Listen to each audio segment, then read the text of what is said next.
Hello, everyone. It's Royce here, and I want to welcome everybody to the Royce in the House YouTube channel. I really appreciate each and every one of you that shows up. It's great to have people showing up to watch your show, and it's real special for all of us, content creators. So, anyway, we're going to be talking about one of my very favorite bands. But before I go any further, I want to wish everyone and hope everyone had a really nice Easter holiday. No, not Christmas, but an Easter holiday. We had a great time. We went, got together with family and friends, and there was some barbecuing going on and things like that. So anyway, it was great, and I hope everybody enjoyed themselves. Nice weekend, nice relaxing weekend. Shucked a few oysters today. Ate out on the porch. That was fun too. Made some pina coladas, which I haven't made blended pina coladas in years. But we were feeling kind of islandy. But anyway, so we're going to talk about the Cream tonight, one of my all-time favorite bands. In fact, when I was 16 years old, got my first car, just got my 8-track tape deck put into it. The very first 2 8-tracks I bought, one was the Cream, not the Cream Disraeli Yeah, Gears, I was gonna and the tell you that. second one was Bayou Country by Creedence Clearwater. And I can tell you right now, with all the bands that I love, I have probably listened to those 2 bands as much as anybody, to be perfectly honest with you. And love Cream, love so many bands, love Creedence, like I said, and still listen to both on a regular basis. Okay, so we're going to get into the show now, and I'll start with a little introduction, then we'll get the panel all more involved and stuff like that. So okay, so we're going to talk a little bit about how this all happened. I'm really calling this the rise and fall of the world's first supergroup group. Cream was a British rock supergroup formed in London in '66. Okay, the group consisted of bassist Jack Bruce, amazing voice too, loved his voice, who was the primary songwriter and vocalist. Okay, and then we had, of course, Baker, the drummer, who was already a very accomplished drummer, and of course Eric Clapton. And so that was a super group, the 3 of them, and they were joined later by someone else, Papalardi, also. But I think that was by the time they got to Disraeli Gear, the second album. Felix? Okay, yeah, Felix Papalardi, yeah. So although Clapton and Baker contributed to songs, basically Jack Bruce was, one of the main songwriter and vocalist. Okay, so what's interesting is they were widely considered the first supergroup, because all the members were highly regarded for their instrumental proficiency long before the group had been formed. So everybody was looking forward to what they were going to come up with. Okay, so during their brief 3-year career, the band released 4 albums: Fresh Cream, '66, Disraeli Gear, '67, the first Cream album I ever bought, Wheels of Fire, another awesome, it's a double album, and Goodbye, in 1969. Wheels of Fire was '68. And they did a final one, Goodbye. And there's certainly some history there. Wheels of Fire is kind of, half studio and some of it live. But that when they say side C and D on the second album are live or at the Fillmore, it really wasn't the Fillmore concert hall. It was in an auditorium at the Fillmore. Then they also did some of them at another venue too that were live. Okay, so Royce, anyway, yes. just shout out to Ben Scheideger, who just gave you a $5 super thanks. Oh man, Ben. Thank you, Ben. Many thank yous. I really, really appreciate that, man. That's fantastic. You guys rock. You are the man. Happy Easter. Oh man, I can't say enough about it. I'm just so thrilled to get that.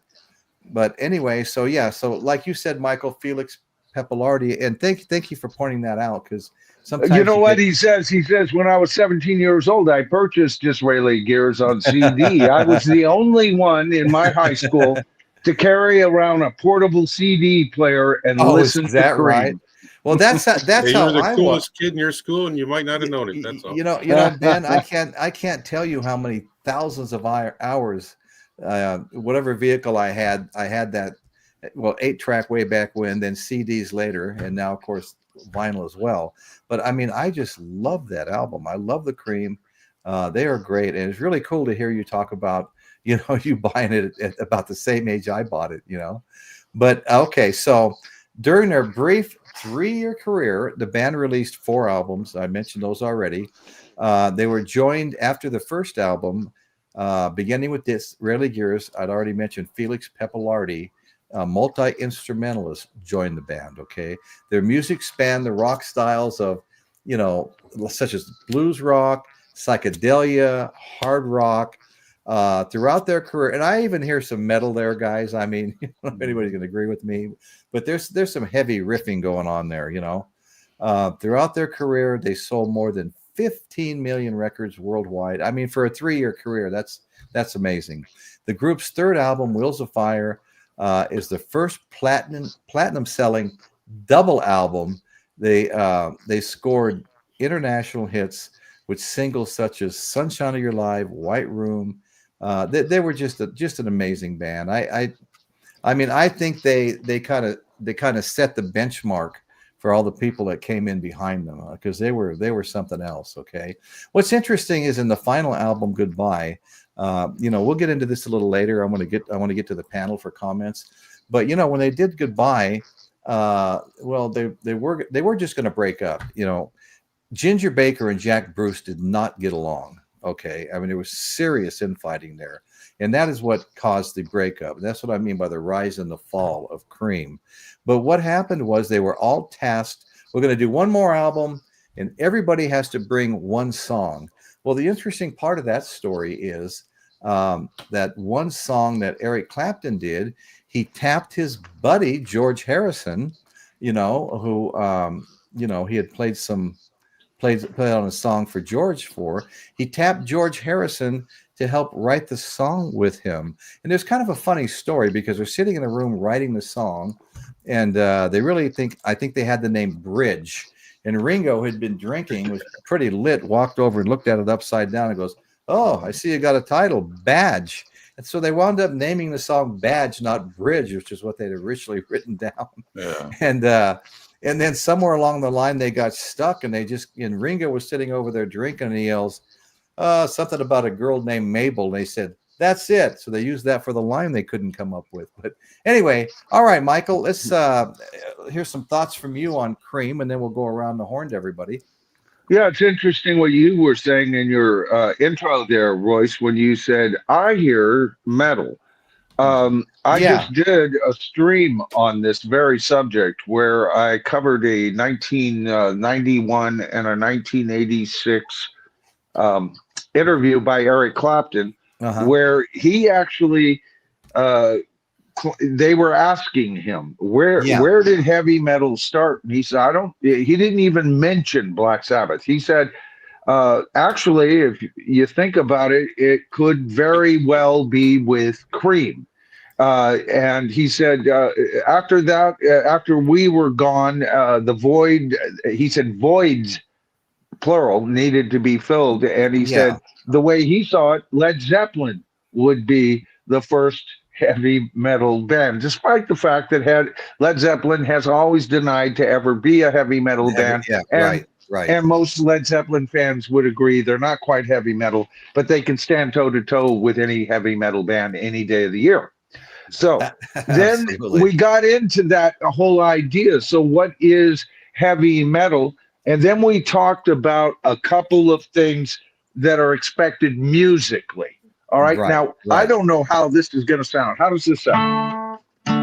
Is that going to freak everybody out? No, it sounds fine, Michael. All right. Your audio is really good right now. Okay. So we've talked about the flatted fifth as being one of the many identifiers of heavy metal.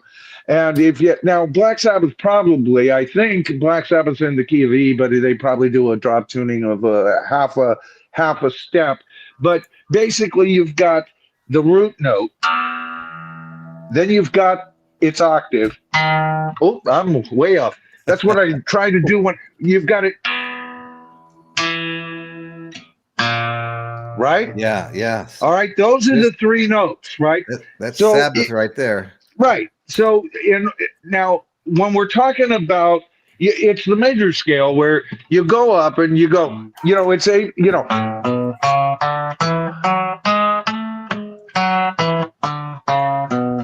right? You've got, you know, do, re, mi, right? So you've got 1, 2, 3, 4, 5. So if you're in the key of A, which I'm in, the flatted fifth would be.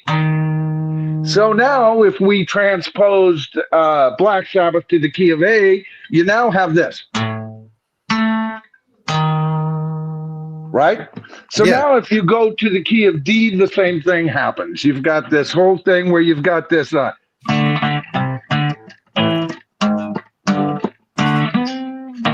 Right? Yes. Okay, Sunshine of Your Love. So these first chords, think about it. This is in the key of D. So if you got the key of D,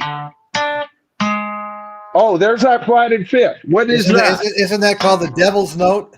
The devil's note. So in the key of D, right, which Sunshine of Your Love is, to my ears, is an A flat. Now listen to this. D, you've got D, D, C, D, A flat, G. Watch.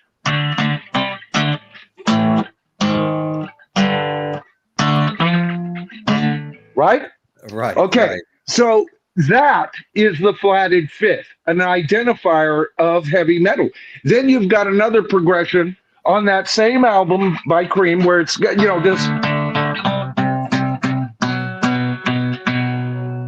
All right. So this first jump is from a D to a C to an A, or a B, sorry.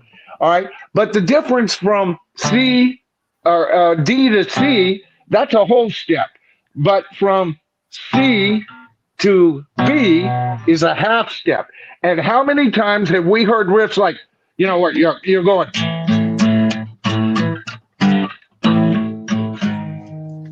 Yeah, right. You know, that, right? Another identifier of heavy metal. Two songs on the same album, right? Then you have the blues aspect. You and I have talked about how important that is, even to heavy metal. You got to have the blues. Well, you got Eric freaking Clapton playing these guitar riffs, right?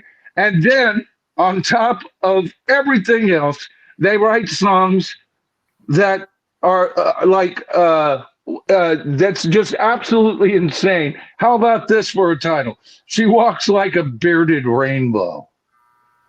Ain't that heavy metal? So anyway, that's kind of what I was thinking and what I wanted to bring to the channel tonight in the discussion, since we had kind of talked about it, all of that. I didn't go into it quite like that, but it just kind of gives you an idea.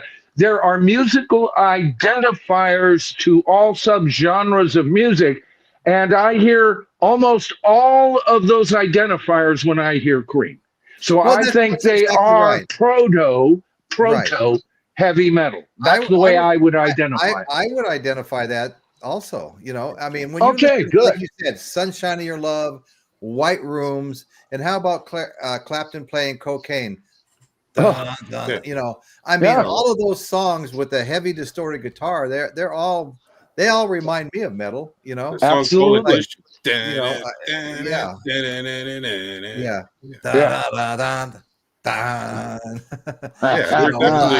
don't lie. Cocaine. I think they're kind of building on some of the stuff that the Kinks did. A lot of heavy blues. Like there's a lot of stuff. Well, like I think the Kinks were probably one of the early proto metal bands, and the fact that they had more than just one heavy song for that time period. You know, they had some of the heaviest stuff out there. You Really Got Me. I mean, that's right. Yeah, I mean, I agree, Chris. But I also made the connection, rather than them, the Yardbirds are like pre-proto metal, because Jimmy Page even said he patterned Led Zeppelin's heaviness and approach based on the solos by Eric Clapton while he was with the Yardbirds. That was one of his inspirations. That's what he heard and saw. That's what he wanted to paint Led Zeppelin as, you know. So if that's true, I even said it on my stream. If that's true, then of course Then you've got Jeff Beck as heavy metal, right? And then you've got the Beatles with Helter Skelter Revolution's proto heavy metal. And if that's true, I am a heavy metal fanatic, you know. But at the same time, I don't consider myself a heavy metal fanatic. But yeah, well, I hear it, you know. Yeah, I hear it, and I don't isolate it just as heavy metal. It's just right. When I like something, you know. Well, we never used to back in the day. Yeah. Dan can concur with this. We never used heavy metal when Black Sabbath first came out. No. You know, it's either called either heavy rock or acid rock. Right, acid rock. Damn perfect. Yeah, that was my guys that hung around with me. That was the term we used. You know, especially with Jimi Hendrix. You just separate it into 100 little subgenres, but it's just all rock and roll to me, you know. Well, you know, you mentioned Hendrix, Michael. I mean, come on, talk about one of the proto metals. I mean, Voodoo Child's Late Return. There you go. That could be considered one of the early heavy metal songs. Oh man, right. Okay, so Dan, go ahead, brother. Yeah, you know, it's funny that you know, you talk about that. You know, that Eric Clapton said they could have been the very first heavy metal band. He says even if they weren't, they were probably the precursor to heavy metal. Yes, right. Yeah. And, exactly. So he doesn't really claim the fame of being the first heavy metal band, but what they was kind of surprised about too is how they viewed Led Zeppelin, because you know the Cream brought their music to a certain level in that genre, and then they left. Okay, and Led Zeppelin basically took over, and they said Led Zeppelin took it the whole different direction they didn't care for. Right. They didn't care for the way Led Zeppelin carried it, which I thought was kind of odd since, you know, Jimmy Page and Eric Clapton worked together. You know. Oh, it's amazing how many people didn't like Led Zeppelin. A lot of competition there. You know, Pete Townsend hated him, but Pete Townsend's just a jealous guy. You know, he really is. You know, when he first heard, he's petty to when or wrapped up in himself or something.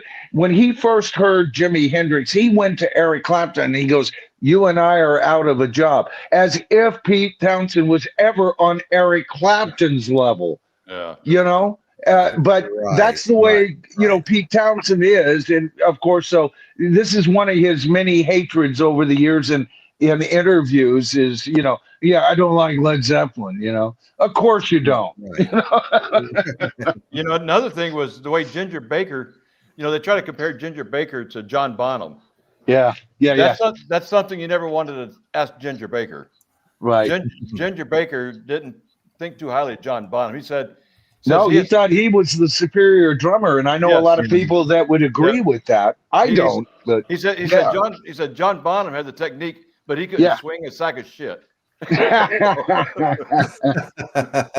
Wow. Well, yeah, is he talking about like doing a swing beat there, Dan? Is that what he was? I don't know, not for sure, but yeah, because I don't hear much swing with John Bonham, and if there was a weakness, maybe it was there, and Baker could swing, so maybe that, and if that's the kind of drumming you like, then because Baker is number one on a lot of people's list, he's not on mine. Bonham is, but Baker's very high on my list. No, Bonham's number one for me too, for sure. But I've been listening to a lot of Cream lately, and I'll tell you, Baker is way up there. Oh, he is. Well, he's way up there. Maybe he's in my top 10, and he's probably hovering right around my top 5 somewhere there. Well, he brings a totally different viewpoint in the fact that he's a jazz drummer.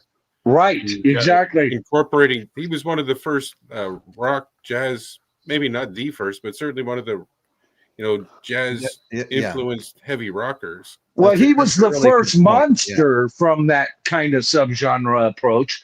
He certainly was the first monster out of that group, I would imagine. Right. Yeah, Jeff Davidson's echoing your statement on Helter Skelter, probably the first heavy metal song. Right. Exactly. Yeah. And that's 1968. And we were also talking about other groups that fit right along with Cream as heavy metal. Steppenwolf, 1968. Born to Be Wild, Magic Carpet Ride, The Pusher Man. And so even that was before Black Sabbath. These are recordings before Black Sabbath ever hit the shelves, you know, and they sound pretty freaking heavy metal to me. They Well, then sound they sound very heavy metal. the original Fleetwood Mac. What is it? So what? I mean, With Peter Green? With Peter Green, yeah. The song. Mhm. So, or is it? No, it's shit, what's the name of that song? Don't ask me what I think of you. You won't. You might not get the answer that you want me to. Oh God, yeah, I know. What the hell's the name of that song? I'm losing it. I know. But that's I was just listening to that album a couple of weeks ago too. Damn. Green Mendelisi? No. Yeah, well, you know, George Pita brought up an excellent That's point. the name of the song. Oh well. Oh well. Yeah. Bach was the first metalhead. Right, and he was on my list as well, Jorge. You're right. As a matter of fact, I brought up his fugue in the key of D minor, where you hear him playing da da da da da da da da. You know that intro? That is so freaking heavy metal. That is freaking heavy metal to me every time I hear that. Every time, yeah, yep. Okay, so let's and since we're by the way, just and since that keyboard sound of that fugue, think of John Lord, and then wouldn't that put Deep Purple as heavy metal as well? Right. Yeah. You know, well, I was saying that the feud between you know, Ginger Baker and Jack Bruce basically what broke up the band. But they were persuaded to do a final album and to tour, culminating in 2 final farewell concerts at Royal Albert Hall, 25th and 6th of November, 68. Okay, I want to get into some more little history here pretty quick. But there was also a film. Those last concerts were filmed, and in 77 they were released as home video farewell concert. Bruce died in 2014, Baker 2019, leaving Clapton as the last living member of the group. But in 1993, Cream were inducted into the Rock and Roll Hall of Fame. They were inducted in both Rolling Stone and VH1's lists of the 100 greatest artists of all time. At number 67 and 61, respectively. Way higher than that. Good I could have them in the top 20 all day long, if not even the top 20. Definitely top 20 band. Yeah. Definitely. But let's talk a little bit about the history and the formation. Okay. By July 66, Eric Clapton's career with the Yardbirds and John Mayall on the Blues Breakers had earned him a reputation as one of the premier blues guitarists in Britain. Clapton, however, found the environment of Mayall's band confining and sought to expand his playing in a new band. So 66, so he sought to expand his playing in a new band. He met Ginger Baker, then the drummer of the Graham Bond organization, for which Jack Bruce had played. These two didn't get along. We're going to cover a little bit more of that.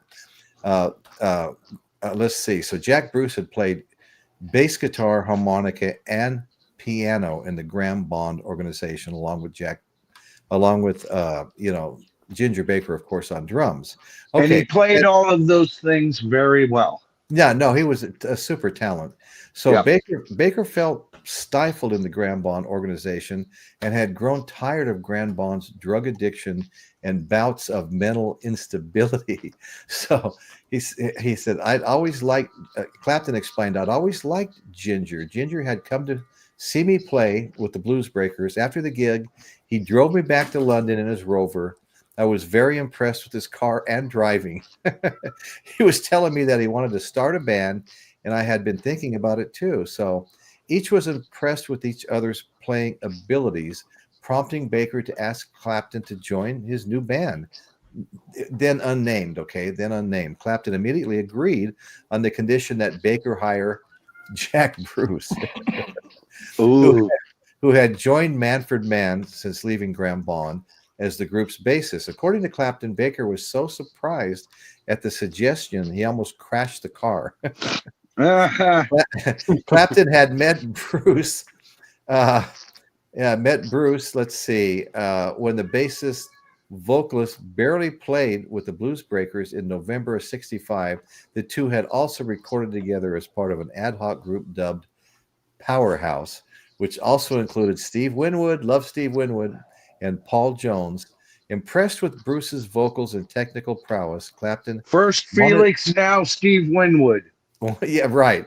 Wanted to work. Clapton wanted to work with Bruce on an ongoing basis. In contrast, while Bruce was in Bond's band, he and Baker had been notorious for their quarreling. Their volatile relationship included onstage fist fights, and the sabotage of one another's instruments. Can you believe that? I mean, after Baker fired Bruce from the band, Bruce continued to arrive for gigs. Ultimately, Bruce was driven away from the band after Baker threatened him at knife point. I mean, that's crazy, man. So Baker. Now, Bruce, everybody in the audience, put in your brain a picture, your favorite picture of Ginger Baker. Can you imagine the blood running to that face? You know? Well, you know, I don't think lunatic, man. I don't think Jack Bruce took. I don't think he took him serious because he claims that Ginger Baker was not the leader of the band. So it's like his firing didn't affect him because he wasn't. He didn't have the authority to do that, I guess. Right. Yeah. Well, Baker and Bruce tried to put aside the differences for the good of Baker's new trio, which he envisioned as a collaborative with each of the members contributing to music and lyrics. The band was named Cream as Clapton, Bruce, and Baker were already considered the cream of the crop for musicians, okay, among blues and jazz musicians in particular in the exploding British music scene. Before deciding upon Cream, the band considered calling themselves Sweet and Sour Rock and Roll. Okay, so let's get back to the panel here. That went on long enough. So, okay, Michael, what do you think about these fist fights they were having and the knife being pulled? Well, that's rock and roll, isn't it, Royce? I mean, back in the day, before you had, everything being pumped in, Right. and Lady Gaga gets up and lip syncs so that she can actually dance, not very well, with her troupe. And this is what we get. And that reminds me, that story, and I've brought this up before, but it looks like we've got a lot of new people in the audience that may not have heard this. Yeah, that's kind of what rock and roll was. I have a few stories out there myself, and I was just a local rock kind of guy, right? I had a primary territory. I'd go outside of it, but of 3 counties in Northern California, right? And played every dive bar known to man. So knives, guns, threats of violence, and actual violence has been known to occur in my life. Definitely seen it all, brother. Right. My fair share. I've seen it. It happens. See, this is when rock and roll is organic. You've got these guys somehow get together and they become a genius thing. And with a few bands, even like the Beatles, you've got where they even develop a genius thing together and then continue to grow into at least 3 geniuses as far as songwriting goes in the Beatles individually, and allowed that kind of growth, right? And that was a brotherhood. There wasn't a lot of fist fightings and stuff. I mean, there was. Usually it was John getting drunk and beating the shit out of a guy who hinted that he was gay, right? But he beat the hell out of him. Well, what about the story of Paul McCartney? This is early, and I couldn't remember the other night when I brought this up. Henry McCulloch, the first lead guitarist for Wings, right? Irishman. Red coming to his face as well. Paul McCartney and him and Denny, the whole band, were at a table, and Paul had gone up to get a drink at the bar. This guy approached him. He says, "I'm going to kill you." And he showed him a gun. He brought out a gun like that. And Paul went white-faced and went back, and everybody could see he was scared out of his mind. And Denny Lane goes, "What's up, mate?" And he goes, that guy just said he's going to kill him. Denny looked at Henry. They both slid knives out of their boots and went up and took care of business, right? That's a great story. Yeah, so a fist fight between these guys? Yeah, it sounds like rock and roll to me. What do you think, guys? Right. I think it's very rock and roll. I've been in a couple. Yeah. Oh, and Dan, the bands that you've rubbed elbows with, good God. I mean, Dan's quite aware of the violence and the tragedy, that can happen in rock and roll. It ain't, see, that's what we want. Now, I'm not glorifying any of this. It's just a fact. It's just a fact, and it is one of the germinations of creativity, right? It's like Joe's pretty good guitar. Frank, man, snappy ass drummer. And what's his name? Well, he sings good and he writes a lot of poetry, and they get back together and something blossoms from that. But they're still the same stupid Yanks that cut school to go to the coast, or were smoking pot in the boys' room and beating up the guy that they thought they could beat up. They're just a bunch of wankers themselves. So what do you do? But brilliance can sometimes germinate. But the one thing I wanted to say, all of this is real. This is real people. I got news for people. Planet Earth is a jungle, folks, and none of us get out of it alive. Right, all right? Right. And so you've got to have that, I always use the word, don't I, Chris? Organic feel, but that word is so coming from the legit, Mm-hmm. So, I don't get too tussled about that. Bands that got along like gentlemen were far and few between. I don't even know if we could come up with more than 3, maybe 4. Well, has anybody heard? I got a comment up here from Georgia Pita. I heard Roger Daltrey was a bully. I hadn't heard that before. Have you heard? Anybody heard that? Well, he certainly seems to be showing bully tendencies these days. This whole thing about firing Zach Starkey, we handled it on my stream, but. That I pointed out that was directly connected to a mistake that he made, as well as Zach. He wasn't looking too sharp or sounding too sharp there. He was reading the lyrics from the freaking floor. Note on the floor. And it all came from him. Pete Townsend even said he does all the hiring and firing now. So that is, by definition, the band leader. So, is Roger Daltrey hard to get along with? I would say there's reason to maybe think that's possibly quite true, right? Right. Jeez. Right. Well, got more people joining. Steve Robertson. Yeah, we got a good crowd out here. We got 44 right now. We're heading into breaking. I think Royce and I actually got up to 50 one night here, just a couple of weeks ago, folks. So tell your grandma, tell your sister. Tell them to get on over here and join us live. Call your great Uncle Ned. Yeah. And with over 40, man, we got 34 thumbs up. Please. It does do Royce a big solid because it puts him in a few more home feeds, right? Yeah, well, that's exactly right. The algorithm grabs a hold of you. At 50 is kind of an entry level, but it grabs a hold of you. And it starts, people go on YouTube and start Googling topics. And if it's at all related, music related, they might throw my show in front of them as one of their options as a show to watch. And so you get these opportunities that you wouldn't get otherwise. They're pushing it out there for you. And sometimes it can blow up. It can work out pretty well. Other times you get a little extra, but it's all worth the effort. It's worth the effort to hit that like button, the thumbs up. Plus, it makes us feel loved. Come on, Royce, admit it. Yeah. Oh, yeah. I get all warm and fuzzy inside whenever I get thumbs up. I got to tell you, really. No, I know. You know how much work it is doing trying to be a content creator.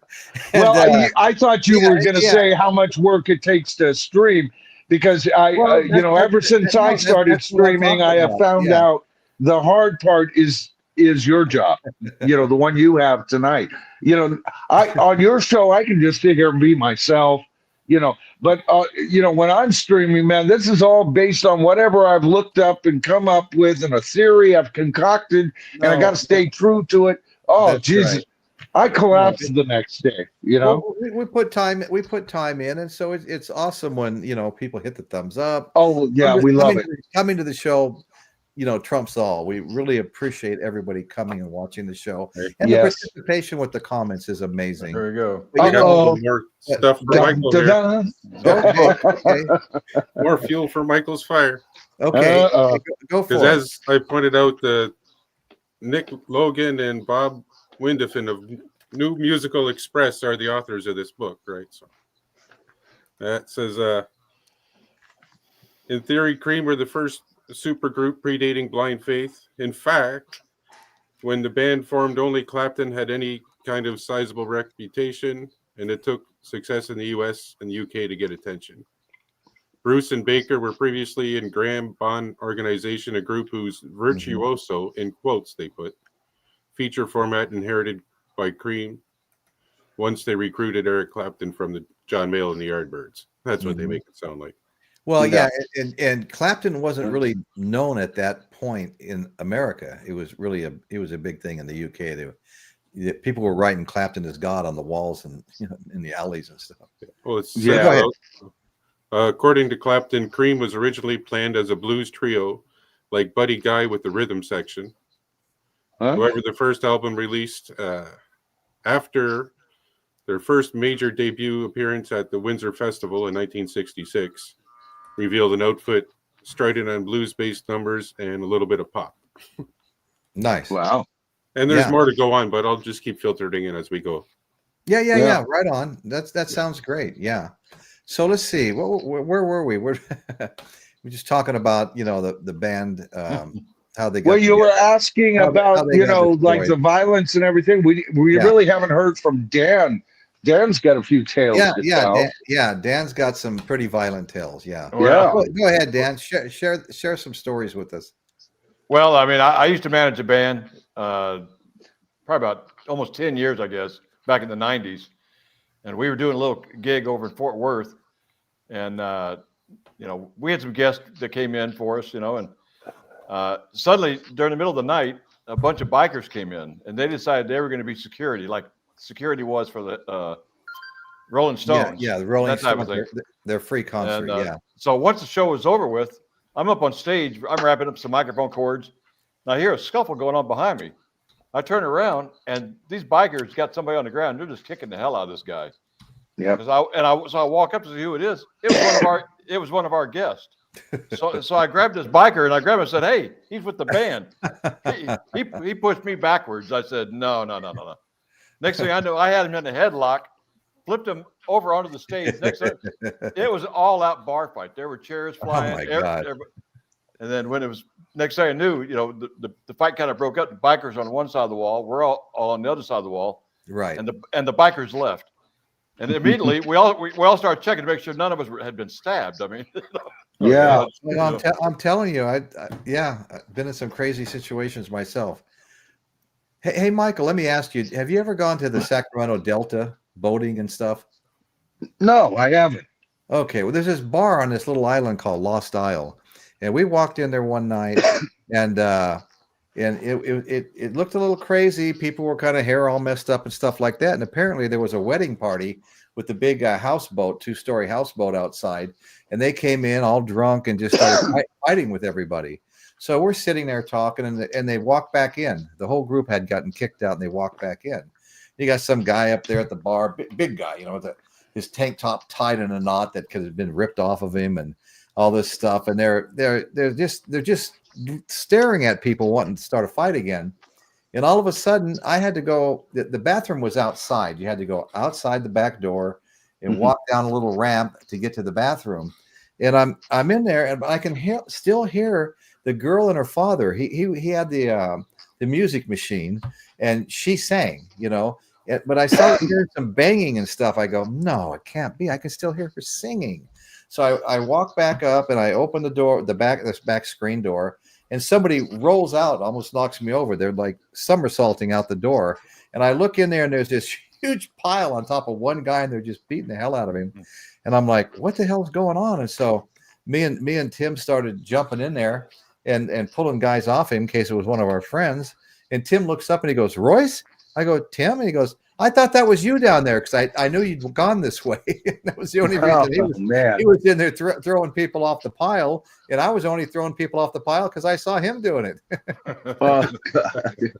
But make a long story short, that was just the tip of the iceberg. It continued the rest of the night, and we tried to leave at the end of the night, and it was so foggy. We brought the boat back and pleaded to let them stay in the bar all night, and they said, "Oh, okay," you know. And so eventually the fog broke a little bit, and we found our way back with a flashlight in the boat. Anyway, let's keep going with our show here. Okay, so let's see. We had we were talking about, you know, the organization, and Jack Bruce left, and him and Ginger Baker were in there together. But I wanted to talk a little bit more history. Okay, so in the world of rock history, few bands captured the raw energy and improvisational brilliance of the late 60s blues rock explosion like Cream. Comprised, well, we know who it's comprised of. Let's just go on. We're getting into some repeat stuff here. But anyway, the cream of the crop is kind of where the name came from. Legend has it the band's name Cream reflected their collective status as the absolute cream of the crop. I had already mentioned that. So Cream's formula was both simple and electrifying. They took the essence of American blues standards and amped them up and extended them into psychedelic realms through lengthy, free-flowing jams. Bruce's powerful voice, and I did love his voice, you know, when he's doing Tells of Brave Ulysses and songs like that. I mean, his voice is just magnificent as far as I'm concerned. Yes. Oh, yeah. Powerful voice and melodic bass lines were the perfect foil to Clapton's searing, soulful guitar solos. Meanwhile, Baker's furious drumming, influenced by his mentioned earlier jazz background, pushed the boundaries of what a rock drummer could do. I agree with every single bit of that. The dynamic produced classics like Sunshine of Your Love, White Room, Crossroads, I Feel Free. Their debut album, Fresh Cream, was an instant success, establishing them as a force to be reckoned with. Subsequent albums, Israeli Gears, Wheels of Fire, and the Israeli Gears, Wheels of Fire, and Goodbye. Further solidified their reputation. But they were a volatile cocktail. Their concerts were as unpredictable as they were exciting. Egos clashed frequently. The legendary animosity between Baker and Bruce occasionally spilling into the onstage altercations. There was an underlying sense that this level of creative energy wasn't sustainable. Okay, so let's take her back to the panel, man. Let's keep it all going here. You know, one thing that Cream did back, you know, I guess a lot of bands did this back in the day, unlike a lot of bands today. When the band calls it quits, you know, they put out that album, you know, the Goodbye album, right? And that was it. They're done. Yeah, you know, it's none of this tour after tour after tour. You know, I mean, you know, and I also kind of wonder about their breakup to begin with. I know there was a rivalry between Ginger Baker and, you know, Jack Bruce, but the way I understand it too, one day Eric Clapton was talking to Ginger Baker, and Eric Clapton just said, "I'm done." You know, and I don't know what he's referring to. You know, maybe he's talking about the rivalries that they're having. Okay. Then, you know, then Ginger Baker said, "I'm done too. That's it." And so, but Eric Clapton, he didn't like being tied down to a band. He wanted to be by himself. Oh, the ultimate gypsy. Yeah, that's right. Yeah, because he said being in a band was kind of like being in a prison. Right. You know, and you know, and like Michael said, it was, you know, they were called the gypsy. Yep. Yeah. Well, you know, I agree with Dave Hopfrog's comment. I have it on the screen right now. You know, when you think of all the accolades and well deserved that Led Zeppelin's bassist got, you know, you don't really hear much talk about Jack Bruce, and he was excellent. Awesome. Yes. Yeah. For sure. I heard that Jimi Hendrix even showed up at least once. Jimi Hendrix did show up. Yeah. Jack Bruce, his show off talent was that live he could play those intricate bass lines and sing. Okay, those were quite intricate bass lines, often jamming while he was singing. Exactly. For a bassist, Exactly. that Yeah. he's way up there, probably in my top 10, definitely top 15 bassists in rock and roll. There's one thing that Jack Bruce. Right. Sorry, Dan. One second. No, I was One going to thing mention. Oh, sorry. You know, what I understand too, Jack Bruce almost went to work for Marvin Gaye at one point. Yeah. No And kidding. yeah, and I think his wife was pregnant or something, and he had to pass it up. I have to look at. I remember something about that where he almost went to work for Marvin Gaye. Wow, that's a really interesting fact, Dan. I was just going to mention the fact that one thing that a lot of people don't realize is Jack Bruce is also, he encouraged Eric Clapton to start singing live. Because at first Eric Clapton was standing with his back to the band, and then like the first time Eric Clapton really sang live was like Crossroads from Wheel of Fire. Mm-hmm. Now So that was I one heard, of his first live release recorded release. I had heard that John Mayall encouraged Clapton to start singing. Yeah, but He you know, probably it's with did. Cream that he blossoms as an occasional lead vocalist. Yeah. He secures. He manages to secure that as one of his weapons in his arsenal. I am now a singer-songwriter. You know, it's directly after Cream where we start seeing Clapton the songwriter. You know, so. Yeah, you know, another thing that kind of identifies Cream is the three distinct styles that would not normally sound like they would go together, and the amazing and magical synergy, that they created. Somehow it worked, and there's many. You could use many musical theory analysis as to why that lineup of musicians wouldn't work, and yet it did. I agree with you, Michael. I mean, when I heard, you know, like I said, the first 8-track I bought was Cream Disraeli Gear, as well as a Creedence one, Bayou Country. But when I heard Cream, the whole album, it's like nothing I'd ever heard before, you know. And, the drums and the bass almost compete with each other, and you kind of wonder why, right? Yeah, everything we've been talking about, but that's part of the Cream sound. You know, when you think of it, is the dueling bass and drums. Yeah. You know, Well, a good example of that is listening to Spoonful. Listen to Spoonful, and you can hear everything you just mentioned there, Michael, and then so Yep. Well, you know, Al, I've got a comment up right now from Al Vol, and good. I'm glad you brought that up. Here's our old friend Ahmet Erligan, Michael, that we've talked about many times, founder of Atlantic Records. He wanted Clapton to sing more in Cream. Yep. Everybody did. Yep. Al Val has been making some really good comments. Earlier, he said, no doubt. Where was that one that I was just looking? Oh, yes. And many people criticize Cream for this, Al Val. The Cream Live seemed to be overplaying a bit and trying to outdo each other. And we were kind of talking about that just now, sort of, with the dueling bass and drums. But yes, there has been criticisms that it was like, you know, a triple dueling banjo show, you know, where everybody's fighting for their spotlight. But once again, see, and that's one of the musical theory reasons why Cream shouldn't work. And yet it does, because we're still talking about them 50 years later. Their albums still sell majorly. When people get into vinyl, Cream is one of the first bands that they go, oh, yes, Disraeli Gears must obtain, must obtain, must have.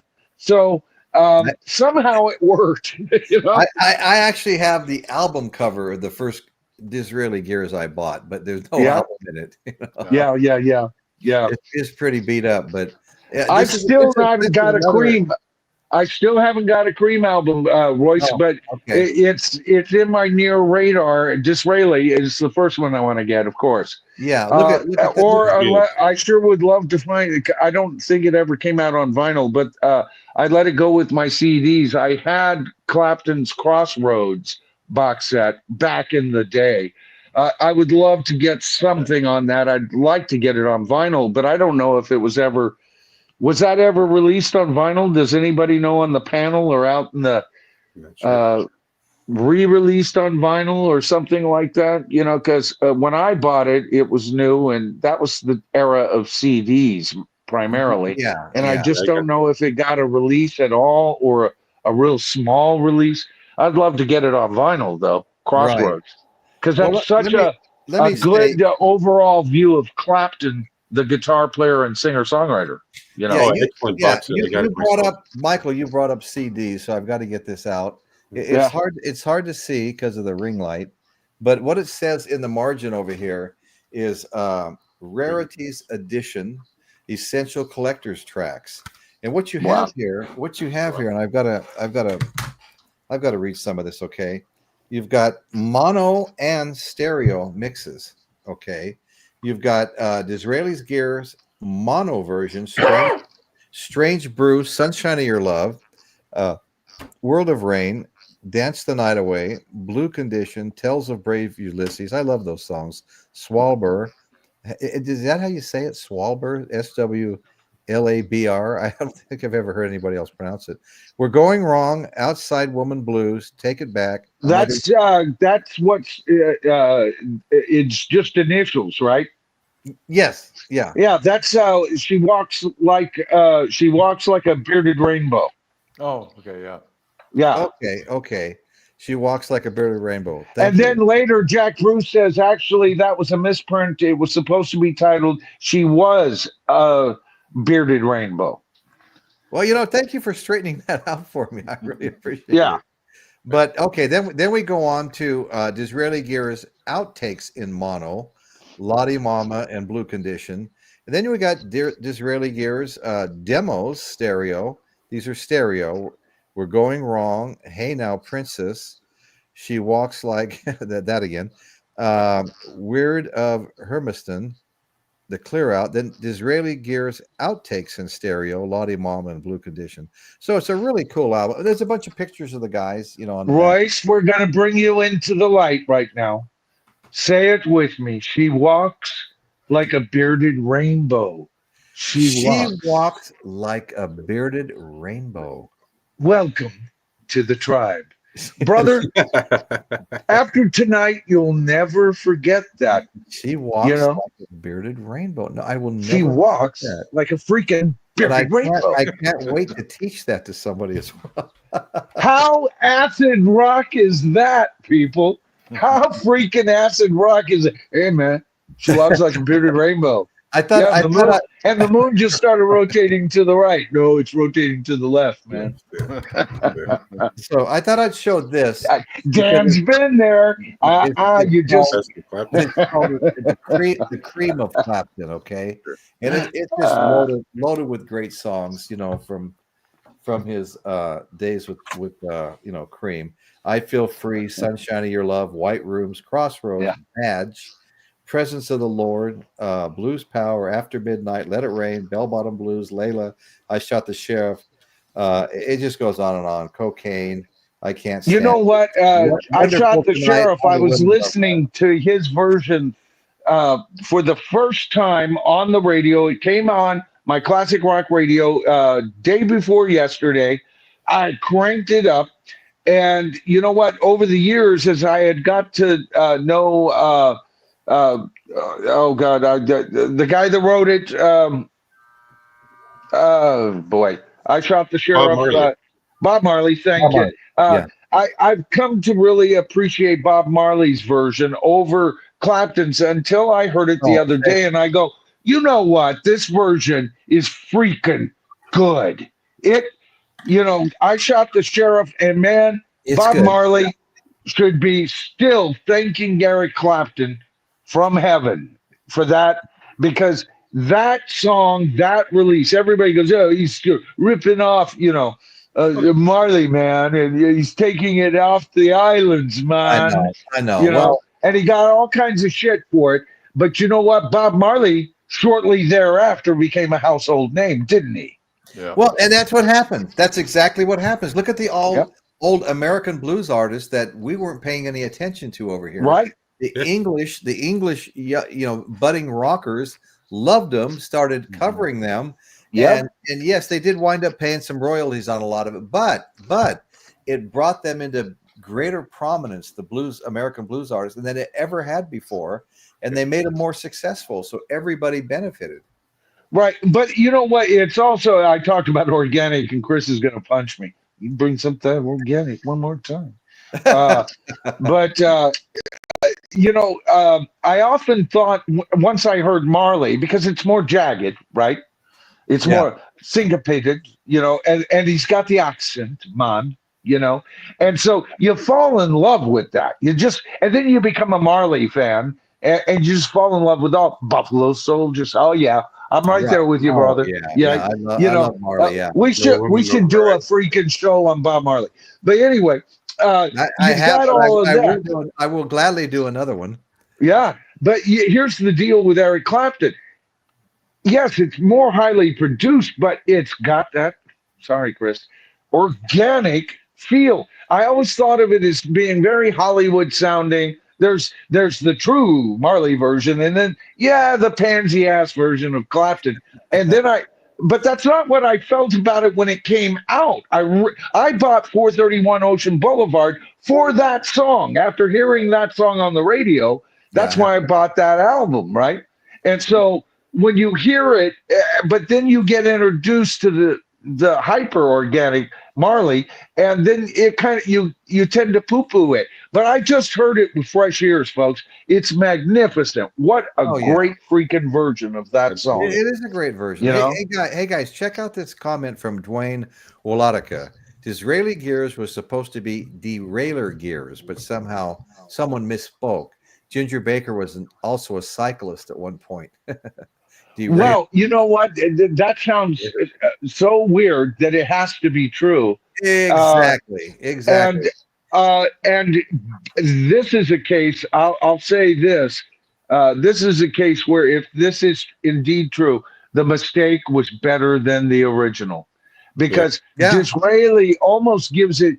You think Disraeli gears, and not that it gives you anything of like a semantic hint, but it does give it like an Eastern feel.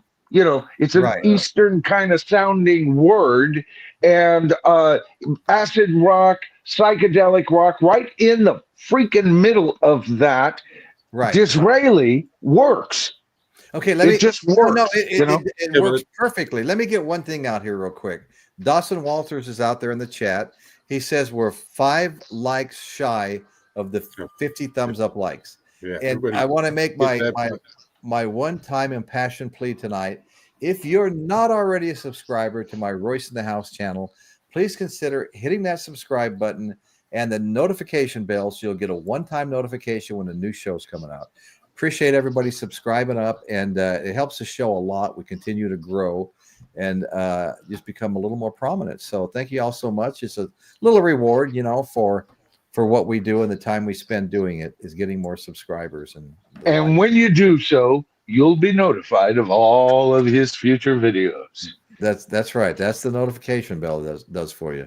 I was just doing some cross-referencing between the channels. It's kind of shameless promotion there, Royce. You know what I mean? Oh, absolutely. Added a little tribal accent to the end of your promo there. Right. Okay, Bill Kay, a good friend to many of us, said that the era of blues and Muddy Waters and Howling Wolf played and taught Clapton, and with the Stones too. Yeah. Oh yes. Yeah. There's videos of that. A lot of stories about, say for example, Keith Richards coming across the blues album, running into Mick Jagger, and they spend the next couple of days listening to the blues album. Well, anyway, and so many of us original fans who loved rock based on the blues had to go back and learn. I wasn't a blues fan before it showed up in classic rock. And then as I got more into it and hearing the tales that Jimmy really loved X amount and that person and this person, and then you hear a story about that person who, was probably closer to my mom's generation. And so then I had to go back. I had to look those people up, and those people who had already seen their best days, they were playing dive bars at that point and working for pennies.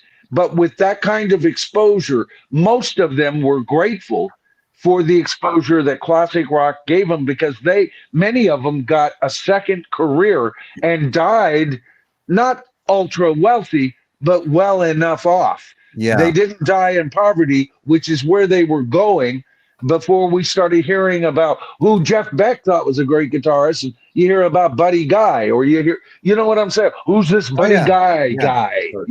Right. Yeah. Buddy Guy said, "Who's this Hendrix guy?" Yeah.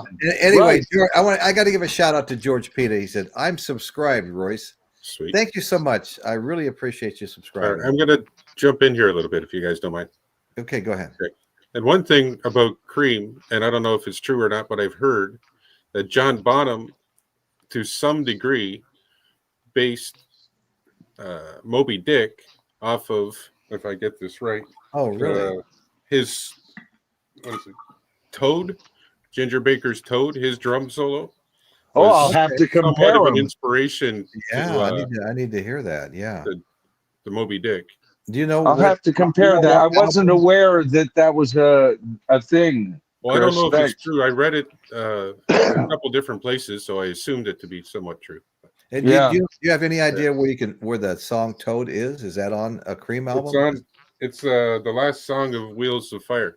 Okay. Thank you. The live, one of the live. We're starting to run out of time. I don't have the first Fresh Cream as their first album, but I do have the Best of Cream. Yeah, and this is a spectacular album. I mean, the songs that are on this are just amazing. Right. You've got Badge, you've got Sunshine of Your Love, Crossroads, White Rooms, Born Under a Bad Sign, Strange Brew, Anyone for Tennis, I Feel Free, Politician, and Spoonful. Right there. I would matter of fact, I wouldn't mind picking up that on vinyl even. That right there, that's the C sampler of Cream to me. What you just read off. Yeah, right? And they have others too. They have other comps and stuff.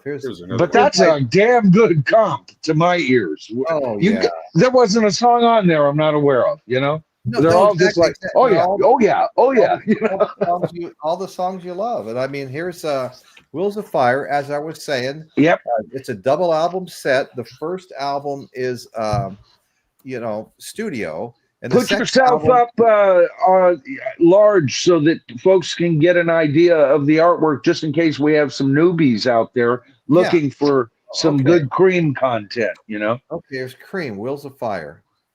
And like I said, here's the song, the four little boxes, too high, too low, or the song list. But what's interesting is previously I thought the second one was done live at the Fillmore, but it wasn't live at the Fillmore. It was in a room at the Fillmore, an auditorium next to where they did the lives. Okay, it was recorded. Let's see. So the live content wasn't in a concert? But there was a little bit of it in a concert, but it wasn't at the Fillmore. So yeah. So there was because I always thought that was Fillmore stuff. But in concert, it is Fillmore. But I did too. But let's see. It says Fillmore on it. So. Yeah.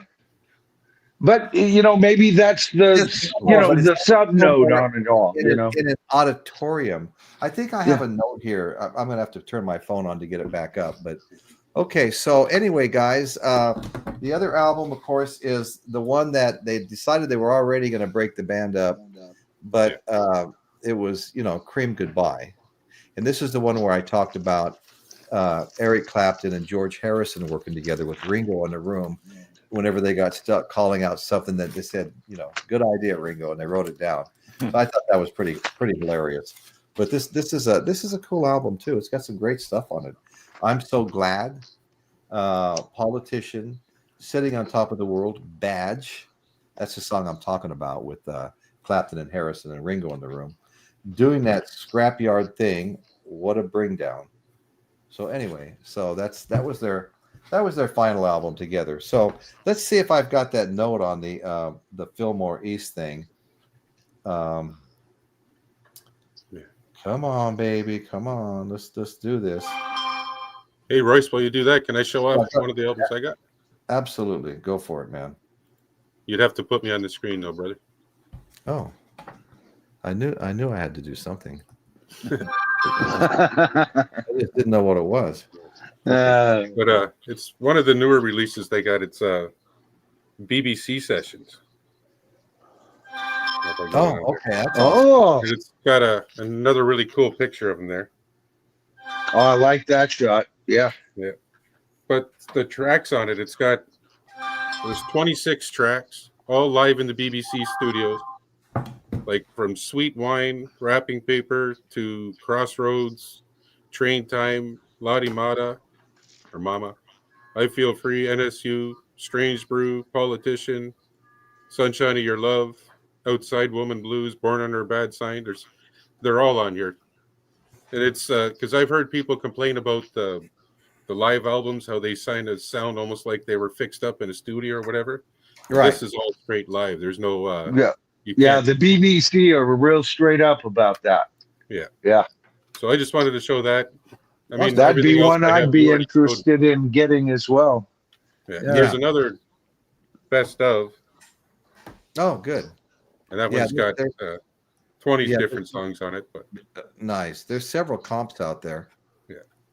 But that's just why I wanted to show the BBC one. That's pretty cool. Okay, right on. Hey, listen, I found my note that I wanted to read tonight. It says, "Who saw Cream at the Fillmore West?" ? Cream never actually played at the Fillmore West.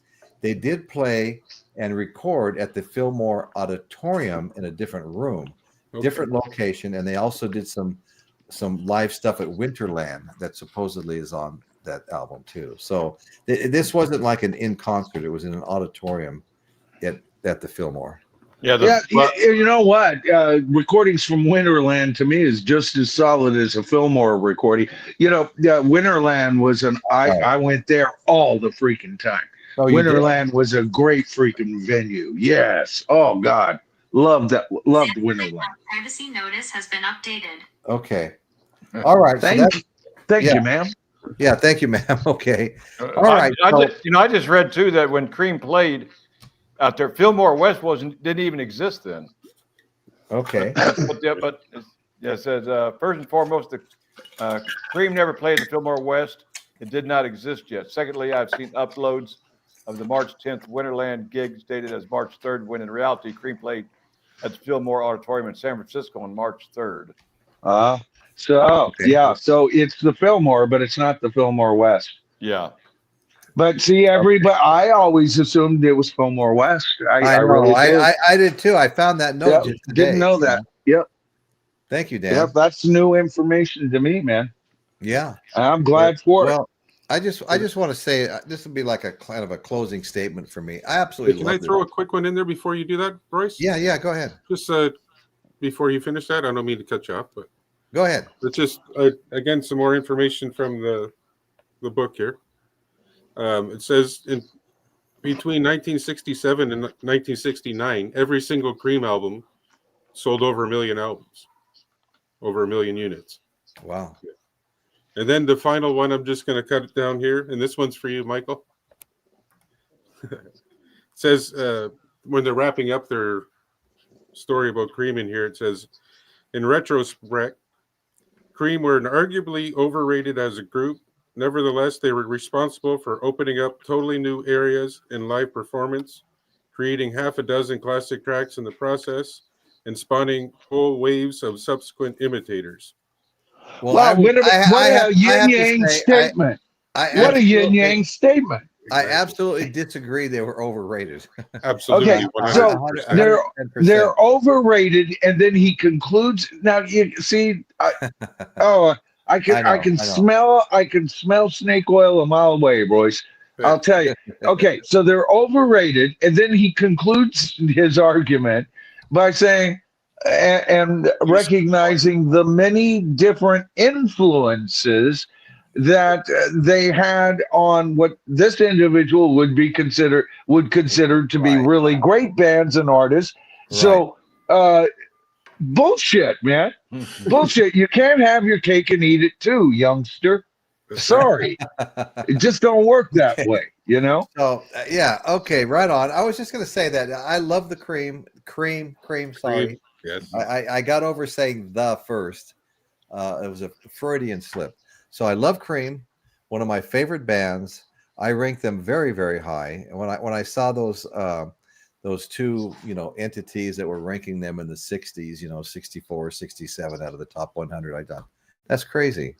I'd like to see those lists, and I would move them where I thought they were appropriate. Every bit of top 20 could even be, nipping at the top 10 as far as I'm concerned. I mean, that's how much I like the band.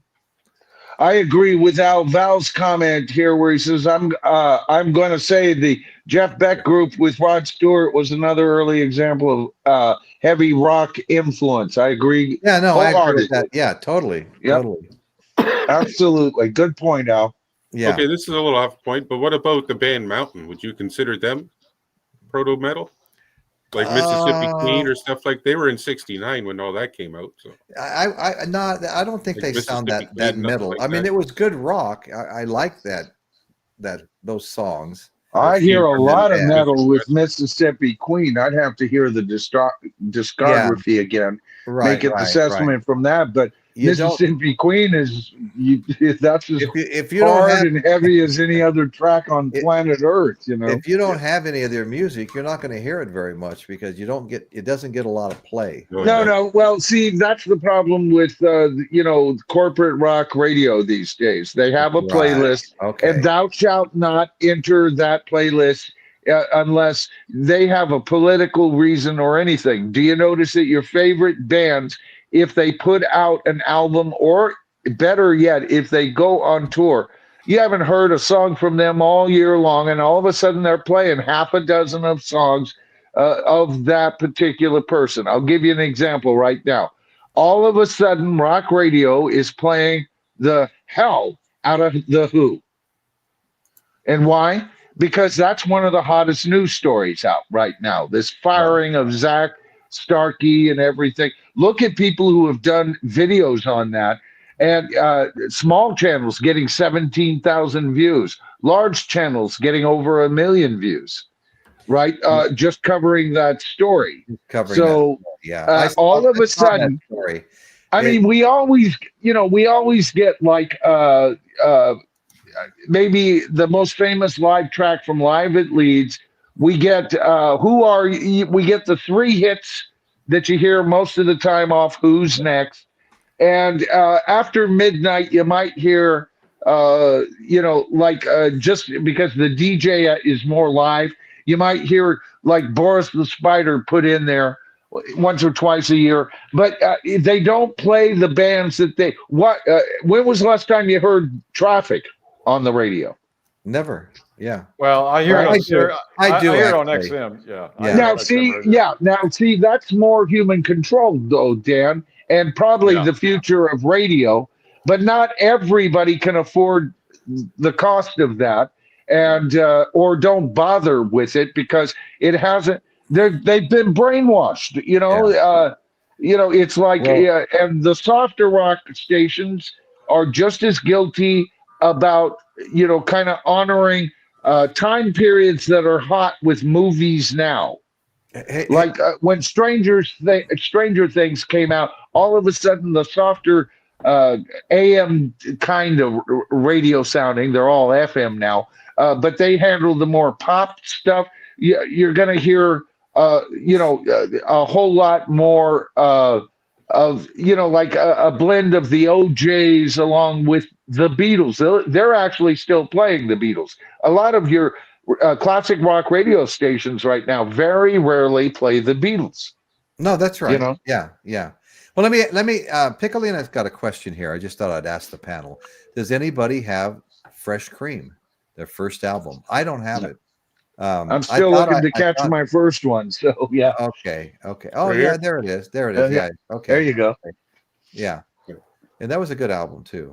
Okay, so anyway, let's see. My first Cream album will probably be the first Cream album. I find it, I have a couple of places that sell used albums in pretty damn good shape and stuff. And it'll probably be the first Cream album I come up across, Right.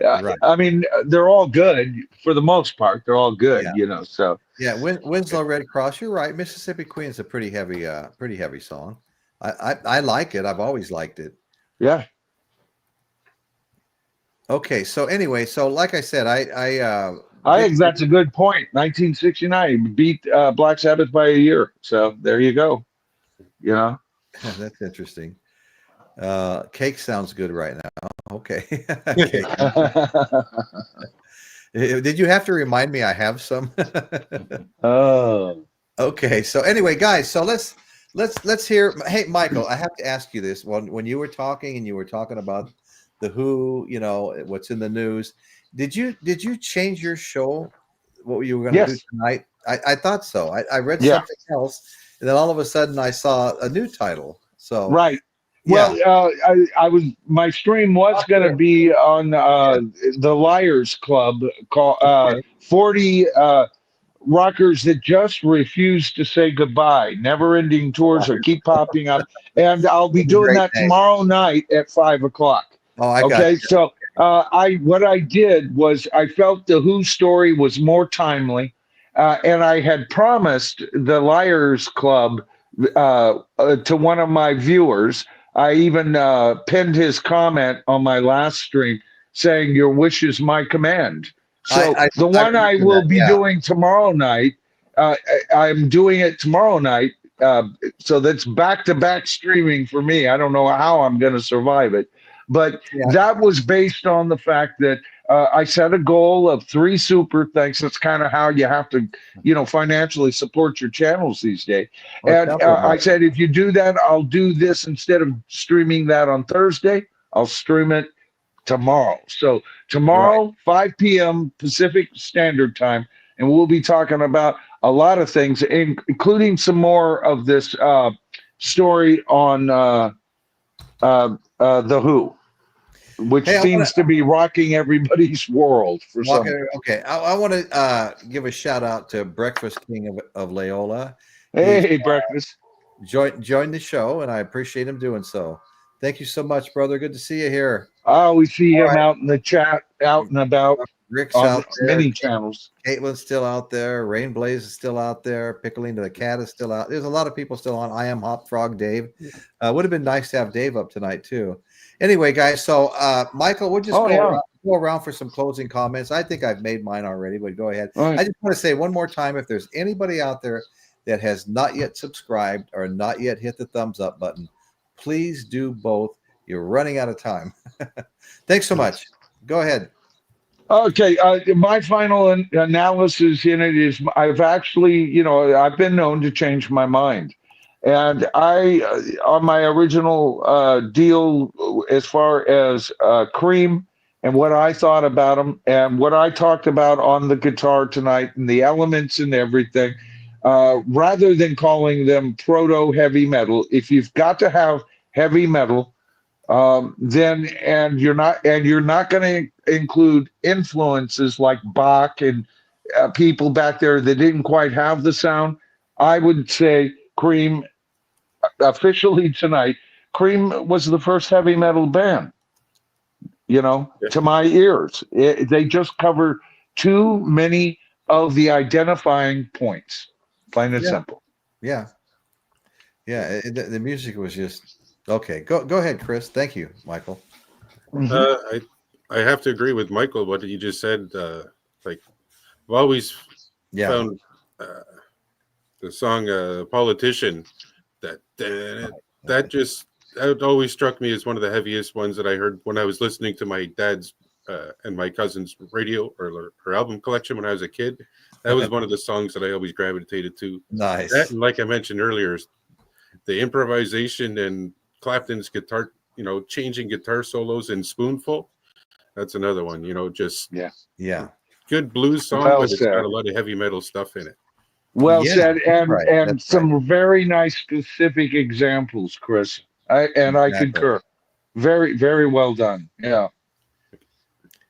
Well, Dan, go ahead. Yeah, I'd like to mention something about Jack Bruce. Jack Bruce has always kind of impressed me because nowadays a lot of musicians are out there that they're just looking for, like they probably should. They're looking for a record deal. They're looking for fame and fortune and the rock and roll lifestyle.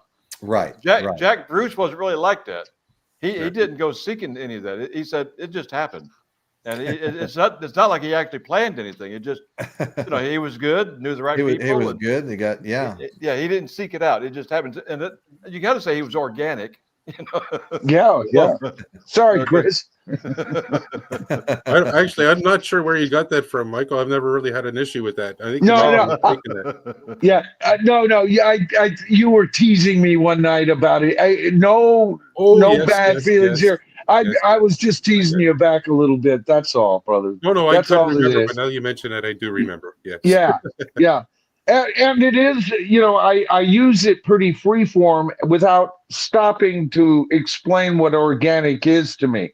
But there's a real feel to the instrumentation. Sometimes it can be by using like acoustic guitars. How organic can that be? That comes from wood and bare steel. That's an organic sound. A tube amp, mechanically organic.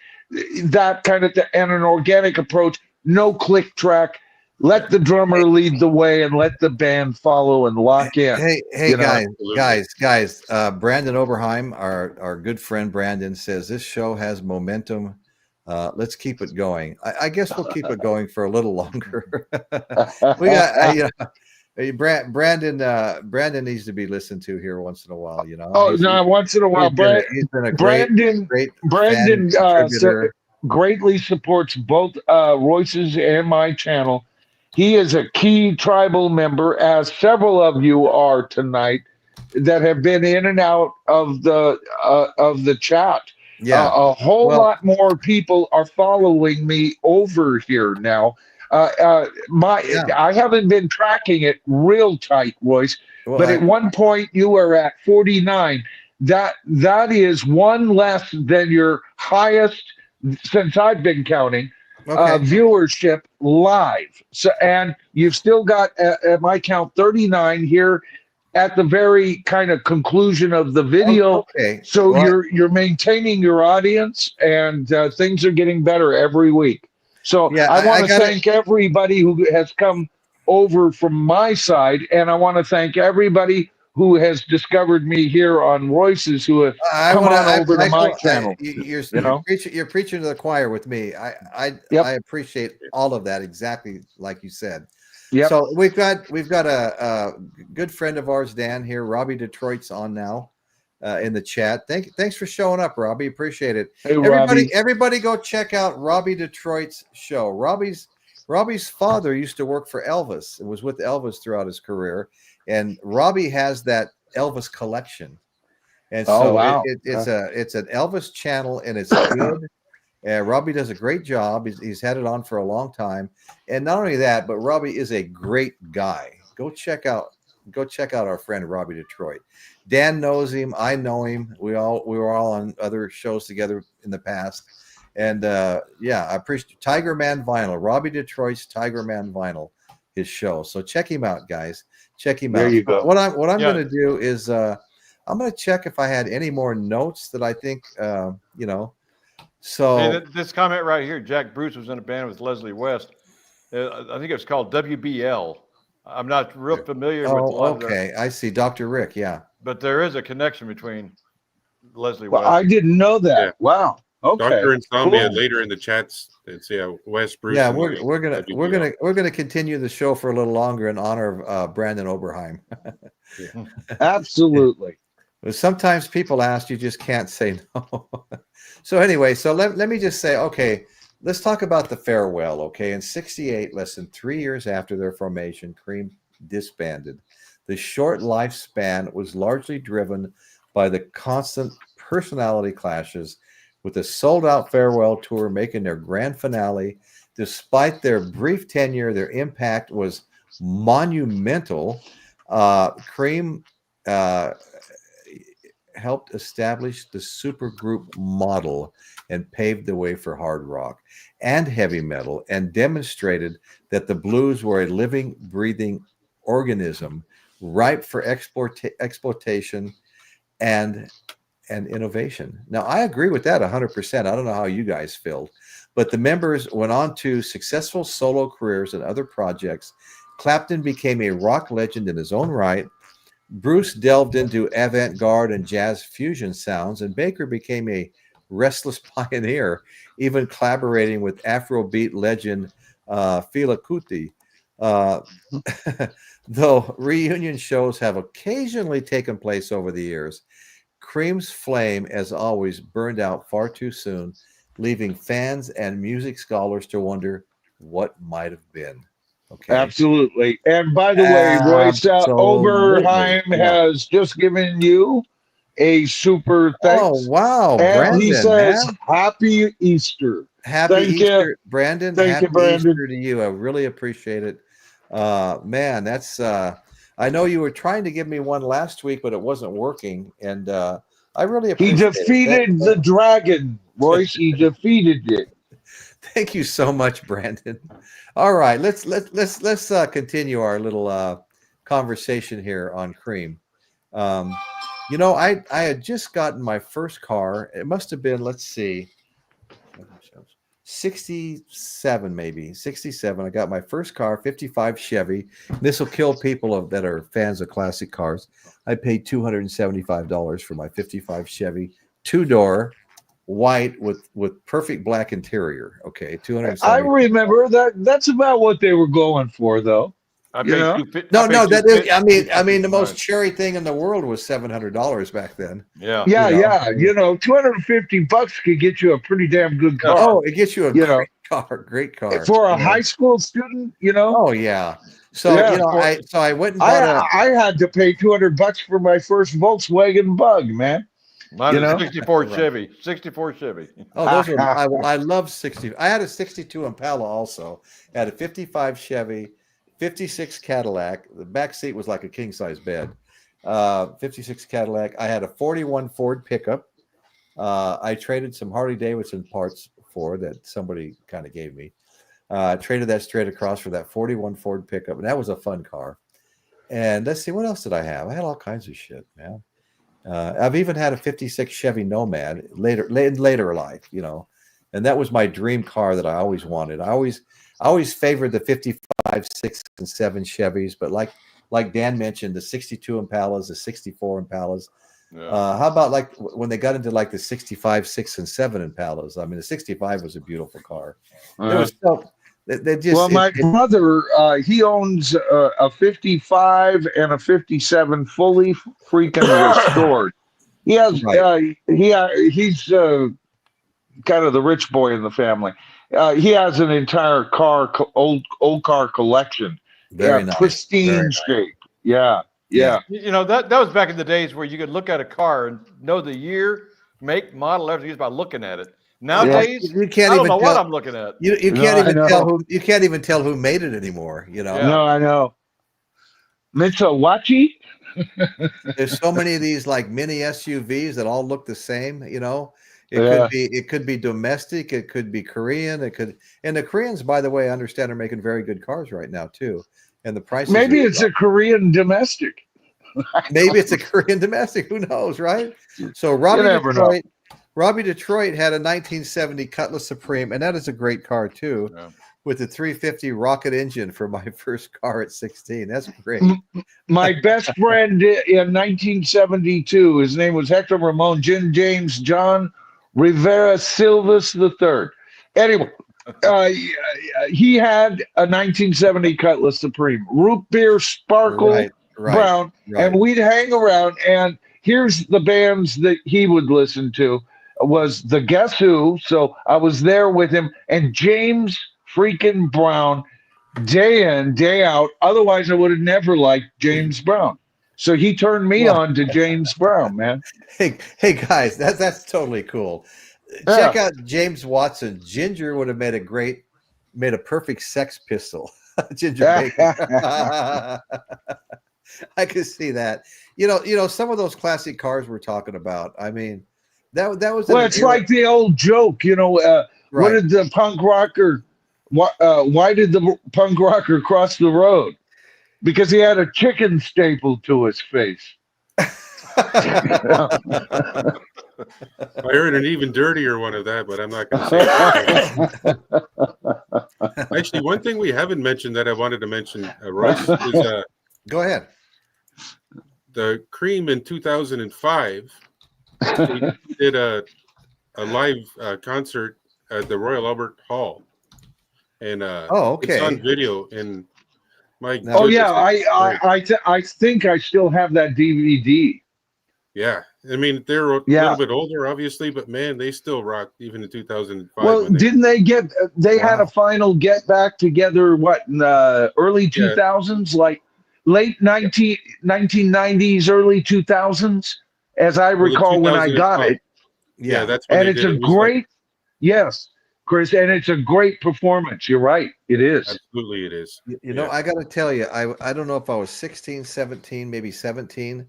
But my older brother, Robin, who you guys heard me talk about before, we'd go listen to Sgt. Pepper's and Magical Mystery Tour and some other stuff at his house. Friends and I were 15. We'd hitchhike out there. And he was a craps dealer in Vegas, him and his roommate there. And it was the closest I ever been to my brother because he was 9 years older than me. But we were out driving in the car one day. He came over. He was a crab stealer? Craps dealer, yeah, crap. Oh, at the craps table. But anyway, so one day I was 15 years old. He came and picked me up in his new car, took me for a ride, and finally, after we were riding around and talking, he goes, "Royce, yes, Robin, do you smoke pot?" Like I said, he was 9 years older than me. It was more like a parent at times, that much difference, but. I said, well, why are you asking me that? I was kind of nervous about it. He goes, well, because I do, and you talk like you do.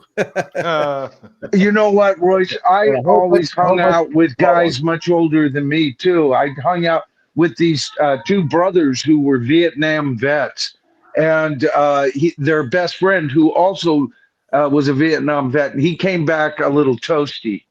And I saw that. He wasn't quite right ever again. But hanging with those guys when I was 16 and 17, each of them 24, 25, 26 years old, was a major eye-opener, and the stuff I learned, Absolutely, stuff I learned too. Max Brand says, sorry I'm late, love Cream. Well, you're welcome. We really appreciate you showing up, Max. We extended the show in honor of Brandon. Brandon. Yep.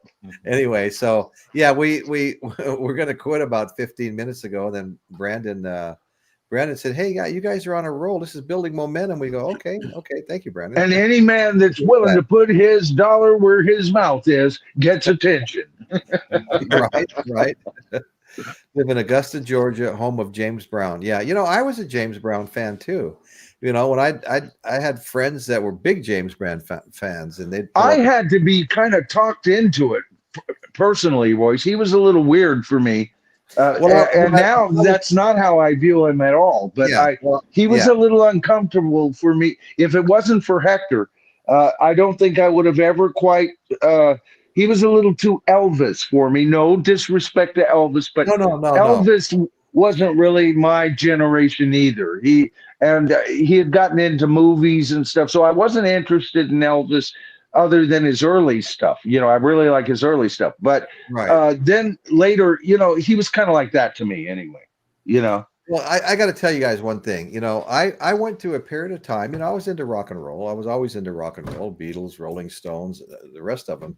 Loved Eric Burdon and the Animals, and still have multiple albums by them. Oh God, I love them right from the get-go. Right from the get-go.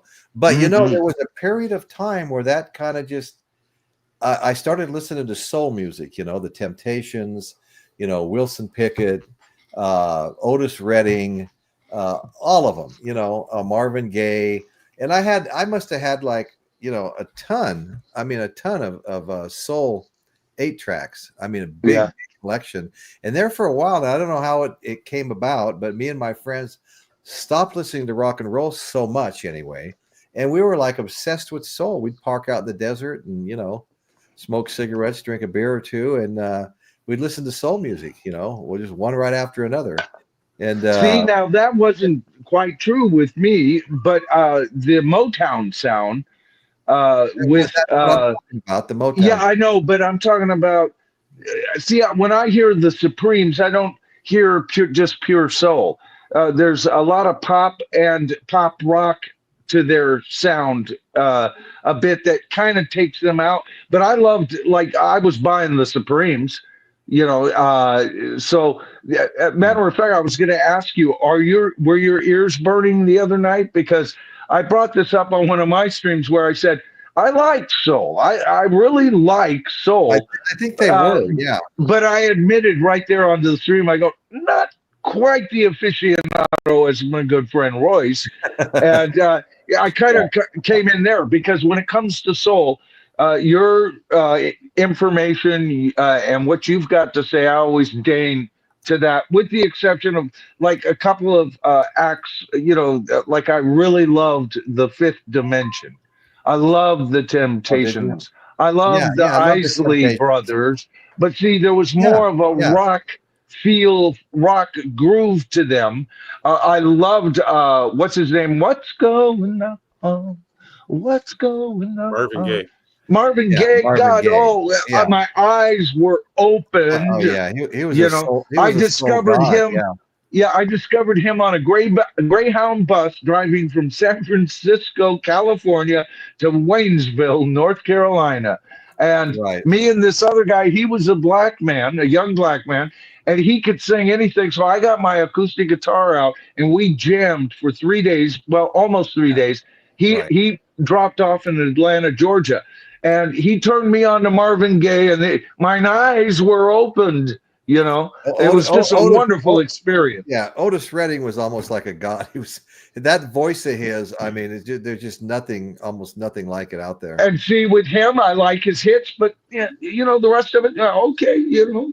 But you know, Dan and I hear the talent. I hear what you say is right. Right. It's just I just didn't get into it that much. You just didn't get into it, right? Well, Dan and I did a show on Otis Redding, and Dan brought the film of them. Remember that, Dan, of them pulling Otis's plane out of the water that he died in, you know? Yeah. So sad. Motown, I mean, I'm living here in Windsor. I mean, Motown was created across the river here in Detroit. Yeah, that's right. All that, talk about a tremendous influence on music that people don't always recognize too. Right. Similar to what you're saying, Michael, like you can hear but they had Motown, they blended just about everything you can think of. And you know, here's how talented they were, is that they actually, just with airplay, grabbed me as a sound. It grabbed me because, like I said, I'm not as comfortably drawn to soul as Royce is. It's not like I'm not. It's just not quite. I don't jump at it like I do a good 2-guitar, bass, drums, kick-ass lead singer. Well, you know, I gotta ask everybody. Dan, do you remember P401? No, I don't. That's Paul. He used to come on, you know, Stefan's show. Paul, he lived in Columbia. Okay, yeah. I think he was like maybe the first person to ever join my membership. That was totally cool. But I just want to say one more time, since we've extended the show, I wasn't going to do that, but if you're not already a subscriber, please hit that subscribe button and the notification bell, so you'll get a one-time notification when the new shows are coming out. We really appreciate when we get subscribers. We just hit 50, Royce. We just hit 50. 50 likes. Thank you. Yep. Thanks, folks. Thank you. So we've hit the night. Thumbs up to all of you. You know, we've hit the nightly goal to hit at least 50. Amen. Thank you so much. And on top of that, we almost tied a record viewership here. And even now, it flips between 37 and 44. Going back and forth. People are still joining, still watching. And you guys are amazing. Thank you so much. Yeah, thank you so much. Yep. Yeah, I mean, these people, these friends of ours that are in the chat, I just think they're amazing, you know? I mean, you know, because there's so much out there to watch. And when they choose your show to come and watch and put your time It's an honor, isn't it? This is Easter. Yes. This is Easter. I almost moved the show to Saturday because I didn't think anybody would be watching on Easter Sunday. But yeah, but there's I a family vibe going on here, Royce. And so Easter, you know, I told my wife, I don't know how well we'll do, but I think I'm going to like the vibe tonight.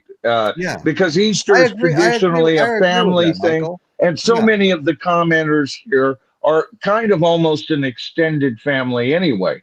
Look at these people, all the usual suspects lined up for us to choose. I mean, right. these are your core people right here, Royce. Oh, amen to that. I know. Shake your booty is a classic, Caitlin's saying. But the one I like better is chic your booty. And that was Frank Zappa's comical take. It was an album of Frank Zappa's comical take of Shake Your Booty, Chic Your Booty. He's got a turban on. I love that guy, man. What a character. James Brown with Jimmy Nolan on guitar. Oh, nice. Well, you know what? Some of the stuff with James Brown, you'd be sitting there listening to him, and some saxophone solo in the greatest tone you ever heard saxophone playing would take off for 5 minutes, a big long saxophone solo in the middle of a James Brown song. And nobody could even get out of the car, even though we all pulled in, get ready to get out. That started, everybody sat back and you had to just sit there and listen to it. Well, we talked about artists who need to present much more than just 100%. Remember, we were talking about, sometimes you need to present 130%. That's what it takes. That's what it takes to stream, folks, by the way. You have to have about 130% energy just for us local content creators to stream. Can you imagine how much more energy that is when you're talking about world-class performers? And who else could you claim that put out 130% other than James Brown? I mean, what's her name? Aretha Franklin. No, I was thinking Legs, Oh, well, I thought you were going to say Tina Turner. I thought you were going to say Lady Gaga. Yeah, but Tina Turner. But she didn't have backing tracks in there, and she did all her movements and everything. Lady Gaga lip syncs. Well, Lady Gaga didn't have to I mean, Lady gagged me with a spoon. I'm sorry. I didn't mean to Detroit. And I've got Robbie Detroit's message up. Robbie Detroit's vinyl. He says his dad was Charlie Hodge, Elvis's right-hand man. He gave Elvis scarves. He gave these scarves to Elvis on stage. You take scarves up. Wow. What a concession. That's amazing, Robbie. Thanks for sharing that, Robbie. Appreciate you being here too. How about George Benton? I love him and his music. Yeah. No, Natalie, I agree. Thanks for joining us tonight also. Yeah, George Benton was great. Yeah, good to see you, Natalie. Yeah. Totally good to see you. Caitlin, Motown is wonderful. Yes, it is. I love Motown. I like Otis Redding and early James Browns. So do I, Max. So do I, brother. Okay. I mean, Paul. The amount of sweat that Tina Turner and the Godfather of Soul, they would have to both eat double cheeseburgers with a large order of fries with a large chocolate milkshake, to make up for the calories they would expend on a show. Right. They must have lost 10 pounds in water weight per show. Right. Oh, God. Yeah. Amazing performers. Absolutely phenomenal. Amazing. And it's real. It was real. A highlight to me later in life, we've got the Mid-State Fairgrounds up here. Everybody's been there. I've seen Van Halen. I've seen Tom Petty. I've seen Bob Dylan. Lots of country acts because it is a fair. They got the FFA animals and stuff there too, and all kinds of big buildings to walk through and buy things from and stuff. But anyway, so I've been to a lot of concerts there, and all of a sudden, I see an advertisement that one of the grandstand shows, the stadium shows at the fair, is going to be the Temptations and the Four Tops. And you talk about good time for me. They did it 2 years in a row. I went both times, and basically it didn't like fill a stadium. It was a stadium, but what you had was a whole bunch of tables with white tablecloths down on the floor, which would have been where all the good seats are. And you got to sit at the table and watch some of your old favorite soul bands. They played independently, and then they came out and played together. And it was just, I went back and saw it again the next year. They had them again there. And I really, really enjoyed having the opportunity to see those guys after all these years. Well, and that's the way old rockers used to go. They do the oldie show. Before them, it was, all the 50s acts, doing the oldie show. And then when they all got old enough and died off, it became the early 60s acts. And then it became the late 60s to the mid 70s acts. And they would go on, fairground tours and everything and make an honest living and everything. But now, because of Ticketmaster and all the powers that be, they take the same energy less. And because all those acts, the OJs, the Four Tops, well, one top and three replacements. You know what I mean? No, so you would get this. And so, but they've managed to do that same thing. See, that's a fairground kind of busking scam that I love. That, what a way to go out. Okay, and they're able to make money, and there's still an audience for them. They're as real as they can be in the moment. But you're not being charged $200 for the outer ring of the stadium to watch them either. So somehow we've got bands that are offering the same kind of shtick now, commanding $200 for that outer ring. Wrong, bad. Well, stay away from me, Satan. That kind of thing. I gotta bring up this comment from Brandon Oberheim. Wilson Pickett is 100%. Absolutely. That was the song Mustang Sally was one of his big hits. And try to get that song out of your head once you've listened to it a couple of times. And to me, that's all rock and roll too. Mustang Sally, just rock, man. That's just fucking rock. Great music. Sly and the What Family else Stone. is it? I saw Sly and the Family Stone twice at the Hollywood Palladium when I was living in Long Beach, California. And what a spectacular show that Sly was so talented. He put on a great show. What a performer. When they all left and we were all standing there yelling for an encore, Sly came out by himself and was dancing around. Some music was playing in the background. Yeah. And he'd stop dancing and singing, and he'd go, "Want to take you higher," and stick two peace signs up in the air, and the crowd would just go completely nuts. He went on for about 20 minutes doing stuff like that, but it was a lot of fun. So I was always a big Sly and the Family Stone fan. I liked them right away too, Royce. Yeah, you the second I heard them. Yeah. Great band. Yeah, so I didn't have to be introduced to them by any friend or anything. I heard their first couple of hits on the radio and went, okay, got to go get the album. Exactly right. And the album was great. Right. I was born in the back seat of a Greyhound bus rolling down Highway 49. Allman Brothers. Right. I was born in. Al Green, yeah. Hello, Bill K. Wilson Pickett rocks. Wilson Pickett does rock, Jeff. I was always a fan. There was so many of them. I mean, Percy Sledge. Wasn't that When a Man Loves a Woman? Percy Sledge. Yeah. And then there was another. There was a whole bunch of them. I can't even remember all their names anymore. Stevie Wonder in his 70s. Yeah, Stevie Wonder. I saw Stevie Wonder in 1972 at the Long Beach Arena open for the Rolling Stones. Oh, and it was the Exile on Main Street. They were touring for that album. And I spent the next, let's see, 72 to now. It's too many years. I need to get a calculator. But I spent all of this time until a year ago looking for an original pressing of Exile on Main Street. And I finally went down to my local record store, Traffic Way Records. I'll give them a little shout out. Good bunch of guys down there. And there it was. Exile on Main Street. Pristine. Wow. Even the 12 postcards weren't torn apart on their perforations. Looked like the poster had never been opened. Looked like the package had never been opened. It was $160, But I'd never seen one. Yeah. on this special edition Easter episode, Okay. I have a confession to make. Oh, you do? Okay. Oh. Yeah. Did somebody steal your Easter basket? Oh, far worse than that. I actually got to Stevie Wonder late. I never got into Little Stevie Wonder. I didn't like any of his albums until Inner Visions. And then I was interested and I bought everything from him from that point on.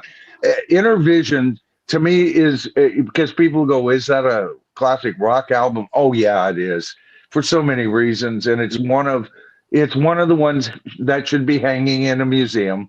Yeah. You know, a copy of it. It is. And we did a show on those albums too. Yeah. I have those albums. Yeah. So that was kind of my turn on. I was aware of him. I heard his songs. They were okay.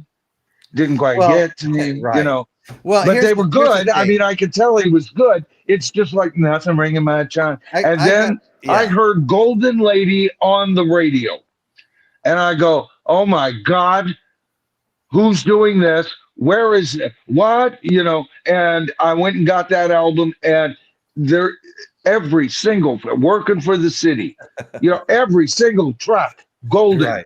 Absolute. And one of those perfect and you know what? albums. Perfect. You know what? I discovered him, you know, like 69-ish, 68, 69. I was listening to a lot of soul music, and I got turned on to a couple of the 8 tracks. And then I discovered that he goes back to like 63, 64, 65. Yeah. And so I got that stuff and started listening to it. When he was little Stevie Wonder. That's how he built himself, you know. No, I know. But all of it was just amazing. All of it. Oh, yeah. Amazing talent, multi-instrumentalist, great singer, songwriter. He has it all. Right. Well, I played a video on my show on YouTube. It was Stevie Wonder, his first time he was on TV, I think. I might be wrong with the age. He was either 6 or 8, and he was on some variety show. And he was playing the drums at first, and then they brought a keyboard out in front of him. And he was just like maybe 6 or 8 years old or something like that. He had that much talent already. Yeah. Well, no, I gotta tell you this. I have told this story before, but I'm at the Rolling Stones concert waiting for the Rolling Stones to come out, and Stevie Wonder's playing. Well, you know, this is kind of sad, and I know other people have seen this happen before. I was a Stevie Wonder fan, and I was really enjoying it. But most of my brethren, you know, the other long-haired leaping gnomes that were in there, because I mean, this is a time, I mean, I'm like 18 and a half, 19 years old. I moved to Long Beach when I was just turned 18, saved $400 and took off. Anyway, so I'm down there, and what was sad for me was that everybody was so hyped up to see the Rolling Stones that people were just up walking around like the show hadn't started yet, you know, through his entire performance. And so he cut it short and said, listen, I'm going to get out of here and let you all see the band you came to see. And he left. And, you know, he did a number of songs, don't get me wrong, but it wasn't near what he would have done if he hadn't been kind of being treated that way. So that was kind of a heartbreak right there. You know, when that happened to me, Royce, was when I went and saw The Who. And, you know, The Who. So, I mean, pity the fool who has to open for him. And the band was brand new, but they had, I think, 2 hits out by that time that was getting a lot of airplay. And I remember watching them and going, okay, yeah, they're good. But The Who, I was waiting for The Who. Do you know who that band was? I know who was on first. Leonard freaking Skinner. Yeah. You know, and everybody in the audience was more jacked to see The Who. You know, the response was warm. Yeah. The response was warm because they were great, you know, but it was like, it didn't matter who it was, especially during this time period, you know, just post Who's Next, and they were touring Quadrophenia. They're at the heights of their powers, and nobody wanted to walk on that stage before The Who. Hey, I got a story about weird opening acts. I forget what tour, but my dad was there and a few other people in the 70s when the Rolling Stones went on tour, and they had what's his name? Iggy Pop opened up for them. Oh yeah, really? yeah. And Iggy came out with a pink dress on and everything. My dad said they almost tore the place apart. Like they were ripping out chairs and throwing them at him on stage. He left before it was a riot. Yeah. Yeah. That's My dad said, yeah, he said story. they were throwing everything they could get in their hands at him on stage. And needless to say, he was only out there for about less than 5 minutes, he said. Right. Yeah. And then you had the opposite problem when you'd get a good band that every band should outdraw and nobody would be interested in listening to them because they're the opening act, and they wind up being Led freaking Zeppelin. Well, can you imagine being one of the opening acts for the O2 show? Oh God! Oh God! Can you imagine how many? There was a lot of bands that refused to do it because they didn't want to be opening up for Led Zeppelin. Of course, did you even hear of a single other band on the undercard other than Led Zeppelin for that show? You know what? I may have actually known that at one point because I probably did a video on it in the past, but I don't recall it now. So that's about how important it was to me. But I can tell you everything about that concert, and as far as Led Zeppelin is concerned, it was a magical night that was fortunately captured brilliantly on video. It's a movie unto itself, a wonderful performance, and what a send-off for that magnificent band. Not quite Led Zeppelin, but not quite Led Zeppelin, if you know what I mean. Yeah. It's like honorary Led Zeppelin, as close as it can be, with even a living relative replacing the one member who couldn't be there. Who also just so happens to be, I even said this on my stream tonight, I think Jason Bonham's a much better drummer than Zach Starr. Now, it doesn't cut Zach Starr down, right? But because Jason is, to me, one of the best current drummers out there now. I agree with that 100%. 100%. Right. Michael, he has to be. I have to call you out. I don't do this very often, but look at the it's good. On-street comment. I'm standing with Joseph Blue on this. I Google Lady Gaga, and she does not lip sync, Michael. Okay, I just saw a video of her where that would pretty much have to be impossible. Okay, I saw her dancing and everything. I know what it takes to dance on stage and to sing. And that would have to be, it was her rendition of poker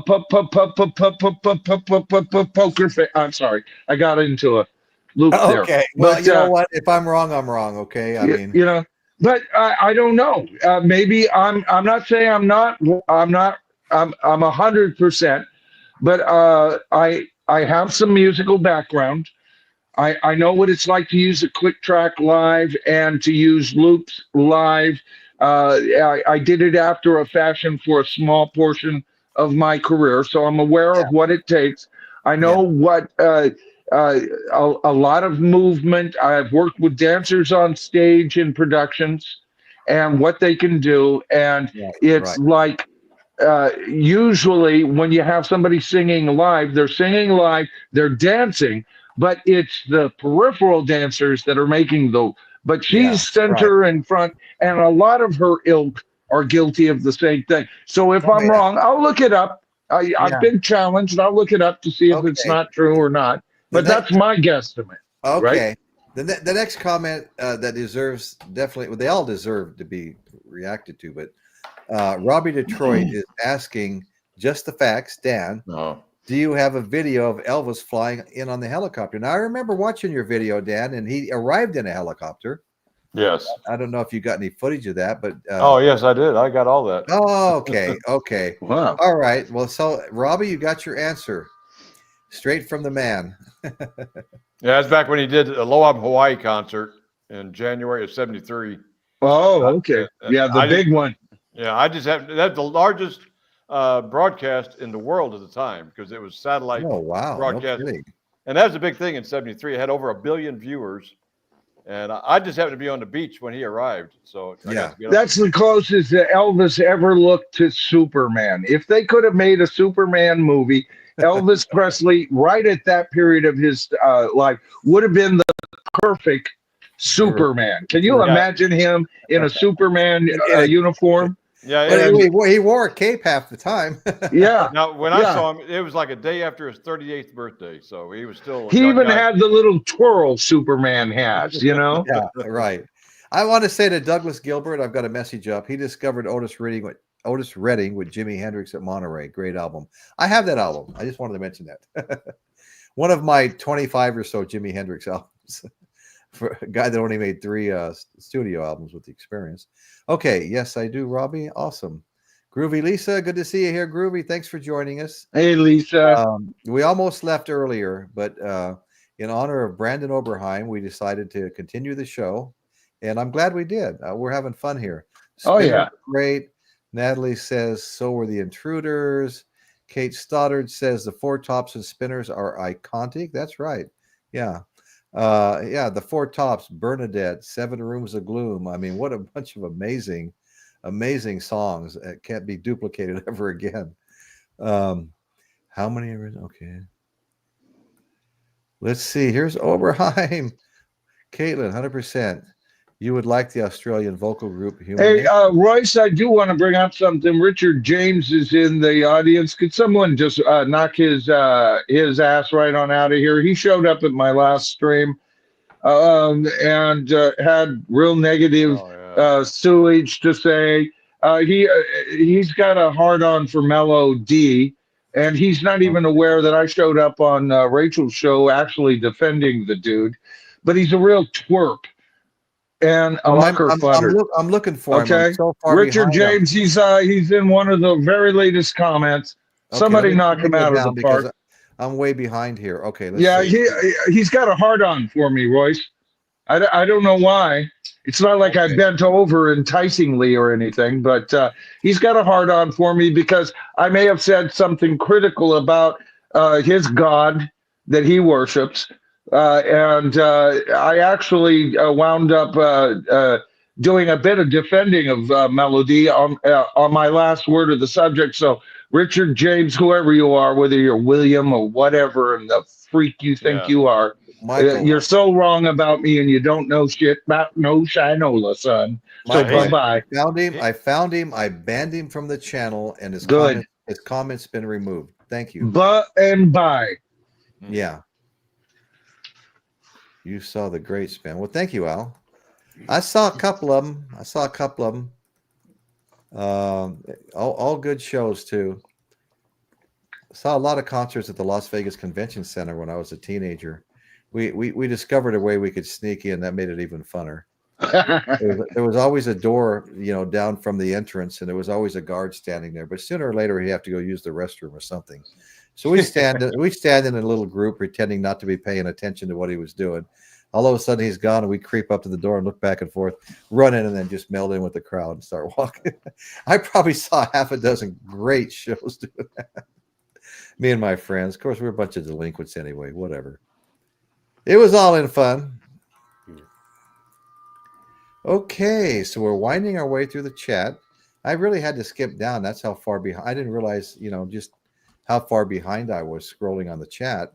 It took me a while to get all the way to the bottom to find that Richard James, I think you said his name was.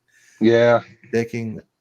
Talking troll. Classic too. Just another troll. Well, we've talked about this before. There was someone on earlier that called himself Satan. Now, does anybody remember? I don't know anything good or bad about it. I don't know. Maybe it was just a tag. I think I've seen that over on my channel. Kimberly was the one that took 2 screenshots of Richard's comments over there. Real nasty stuff. And then a few weeks ago, he came on and he goes, Michael Nolan, buy subs. I'd rather cut off my left nut than buy subs. Anybody who knows me, that's not at all what happened. The tracking of my channel has been firmly established and by content creators who saw me grow organically and you're full of Organic. shit, Richard James. Every time you open your mouth, you're full of shit. Sorry, Mama fed you a shit sandwich for your lunch growing up, but you evidently have learned to like it, son. That's all I can say. Yeah, I don't know why some people have nothing better to do than try to disrupt people's shows. You spend a lot We're of trying time to have preparing a for 'em. positive conversation here. Yes, right? Yes, exactly. And some There's people, no you know, excuse for it. what it is here's what happens. You get a content creator, and I used to watch Rachel's Ghost, and there was content creators that she'd have up there that I just can't stand, and there's some that I really liked, right? Yeah, And right. so all of us have an approach, and I have this seat of the pants approach, especially here on your show, where you kind of unleash me a little bit, and I appreciate that. But that rubs some people the wrong way. Ask me how much sleep I lose about that, because I don't give a shit. Okay? But if you are so small of a human being that you have to attack somebody who is up here trying to do a positive thing, okay, and says it like he is, and even goes to the point of saying, it's just my opinion, folks. I openly invite you to debate me in the comments or in the comments live on my stream. I think that's pretty damn honest. I think I'm not bringing myself up as a king, anything, right?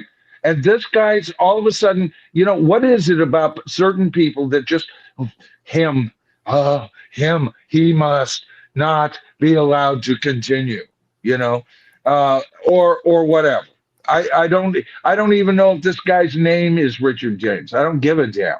It could be William. It could be, you know, and then William starts. No telling. Then William starts complaining about people identifying him with the wrong troll accounts, even though he has over 40 troll accounts, and he equally admits that.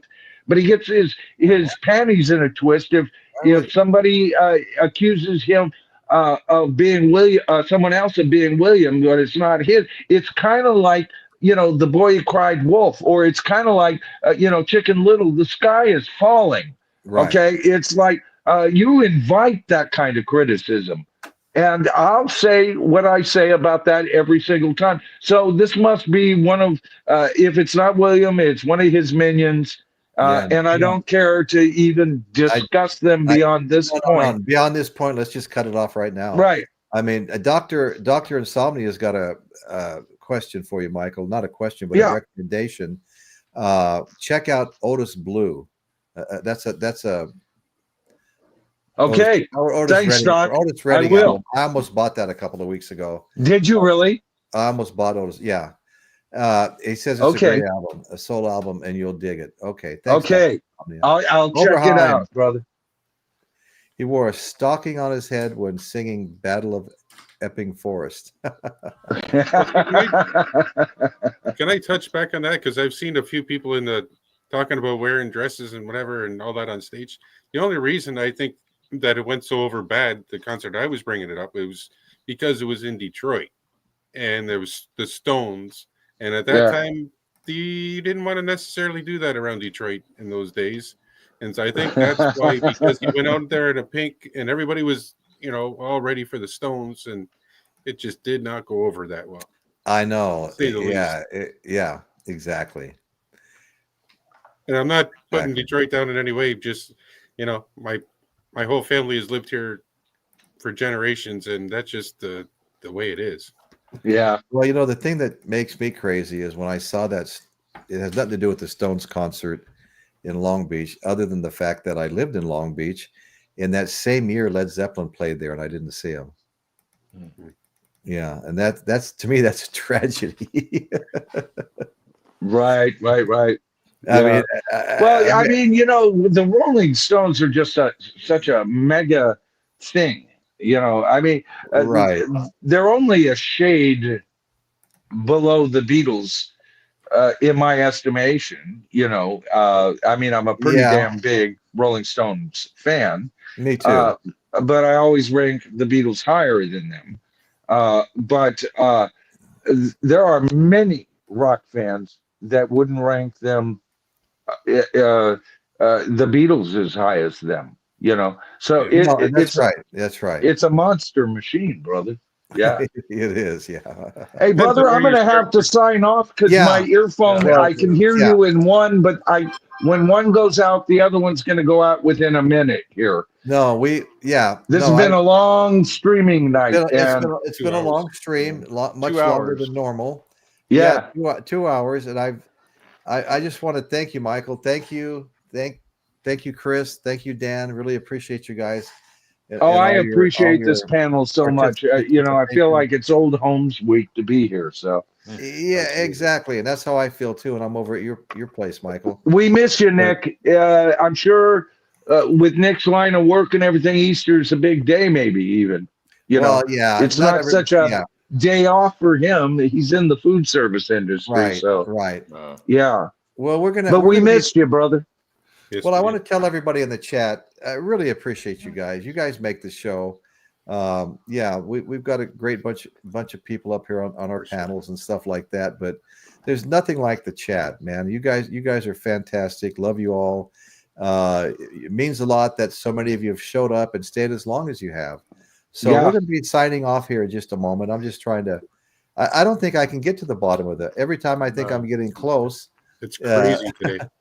You know, it's beyond crazy today. I mean, I've never seen it this bad. I mean, honestly, I honestly can't find the bottom of the chat. Oh no, you have had one hell of a response tonight. By the way, you've gotten an extra 2 thumbs up, so now you're at 52. We need 48 more for another one. Okay? That's right. That's right. Thank you all so much for that. They say beggars can't be choosers. All I can say to that is watch me. Well, I know the Rolling Stones had a whole studio for them, right? Yeah. Or banquet, I should say. Sorry, not a studio, a banquet for them. Right. But talking about the Stones, I mean, the fact really, there's only 2 Stones left. If you want to, I mean, Ron Wood, but he's like the second replacement of Brian Jones, and he's a good guitarist. I liked him. His background and everything before the Stones. Yeah. But after Mick Taylor, he was kind of a step down for me a little bit. He's not on the level of a guitarist as Mick Taylor. And he's more pop-centric in his approach. Of course, he had the Cockney haircut that him and Keith would sport for a few years together. So he looked like a Stone. And I do recognize him as a Stone. But it's like, you really, out of the original 5, you've got 2 of them left. With Bill Wyman still being alive, but having nothing to do with it. And that feud goes back and involves family. He played on Hackney Diamonds, right? One song, I think. One song. Who? Bill, I think he did. Now, it's been a while since I thought about it, but I think he is on one track. I think he is. I thought he was. Yeah. Which was a kind of I think you're correct there, as memory serves, Royce. So, yeah, and by the way, Hackney Diamonds is a wonderful album. I love it. I own it. I love that album too. I listened to it. It's good. The songs are great. So it's not like they're not doing it, but live, Keith is making more and more mistakes. His knuckles are swollen to the size of my wrist, I say in one of my videos, but he has osteoarthritis. Is that what it is? But he says it doesn't affect his playing. So my question is, then what is the excuse of you making so many mistakes, Keith? Because he's not playing sharp at all. It's the background band that's doing most of the work. Mick still has it. And maybe Keith has it in the studio for one track at a time and stuff like that. But he's losing. He's lost clearly his step. But look what they can still sell. Yeah, Bill Wyman played Bill Wyman played on the track "Live by the Sword" along with Charlie Watts. Charlie Watts. All right, good. Yeah, thank you, Dan. Now I'm remembering the story behind that. That's right. Yeah. So you got as many of the original Stones as you could on the track. Yeah. That's awesome. Thank you. I'd forgotten that. Yeah. Yeah. Hey, I know this is going to go out on me, so I'm going to have to, scope out. I'll let you do your outro. Okay, no, okay. We're doing our outro right now. I just want to thank everybody. I want to thank the panel. I want to thank the chat. Really appreciate all of you. Everybody. And that's what's happening in Royce's world today. Good night, everybody. We appreciate you all. Good night. Night, all. Take care. Good night, everybody. Take care.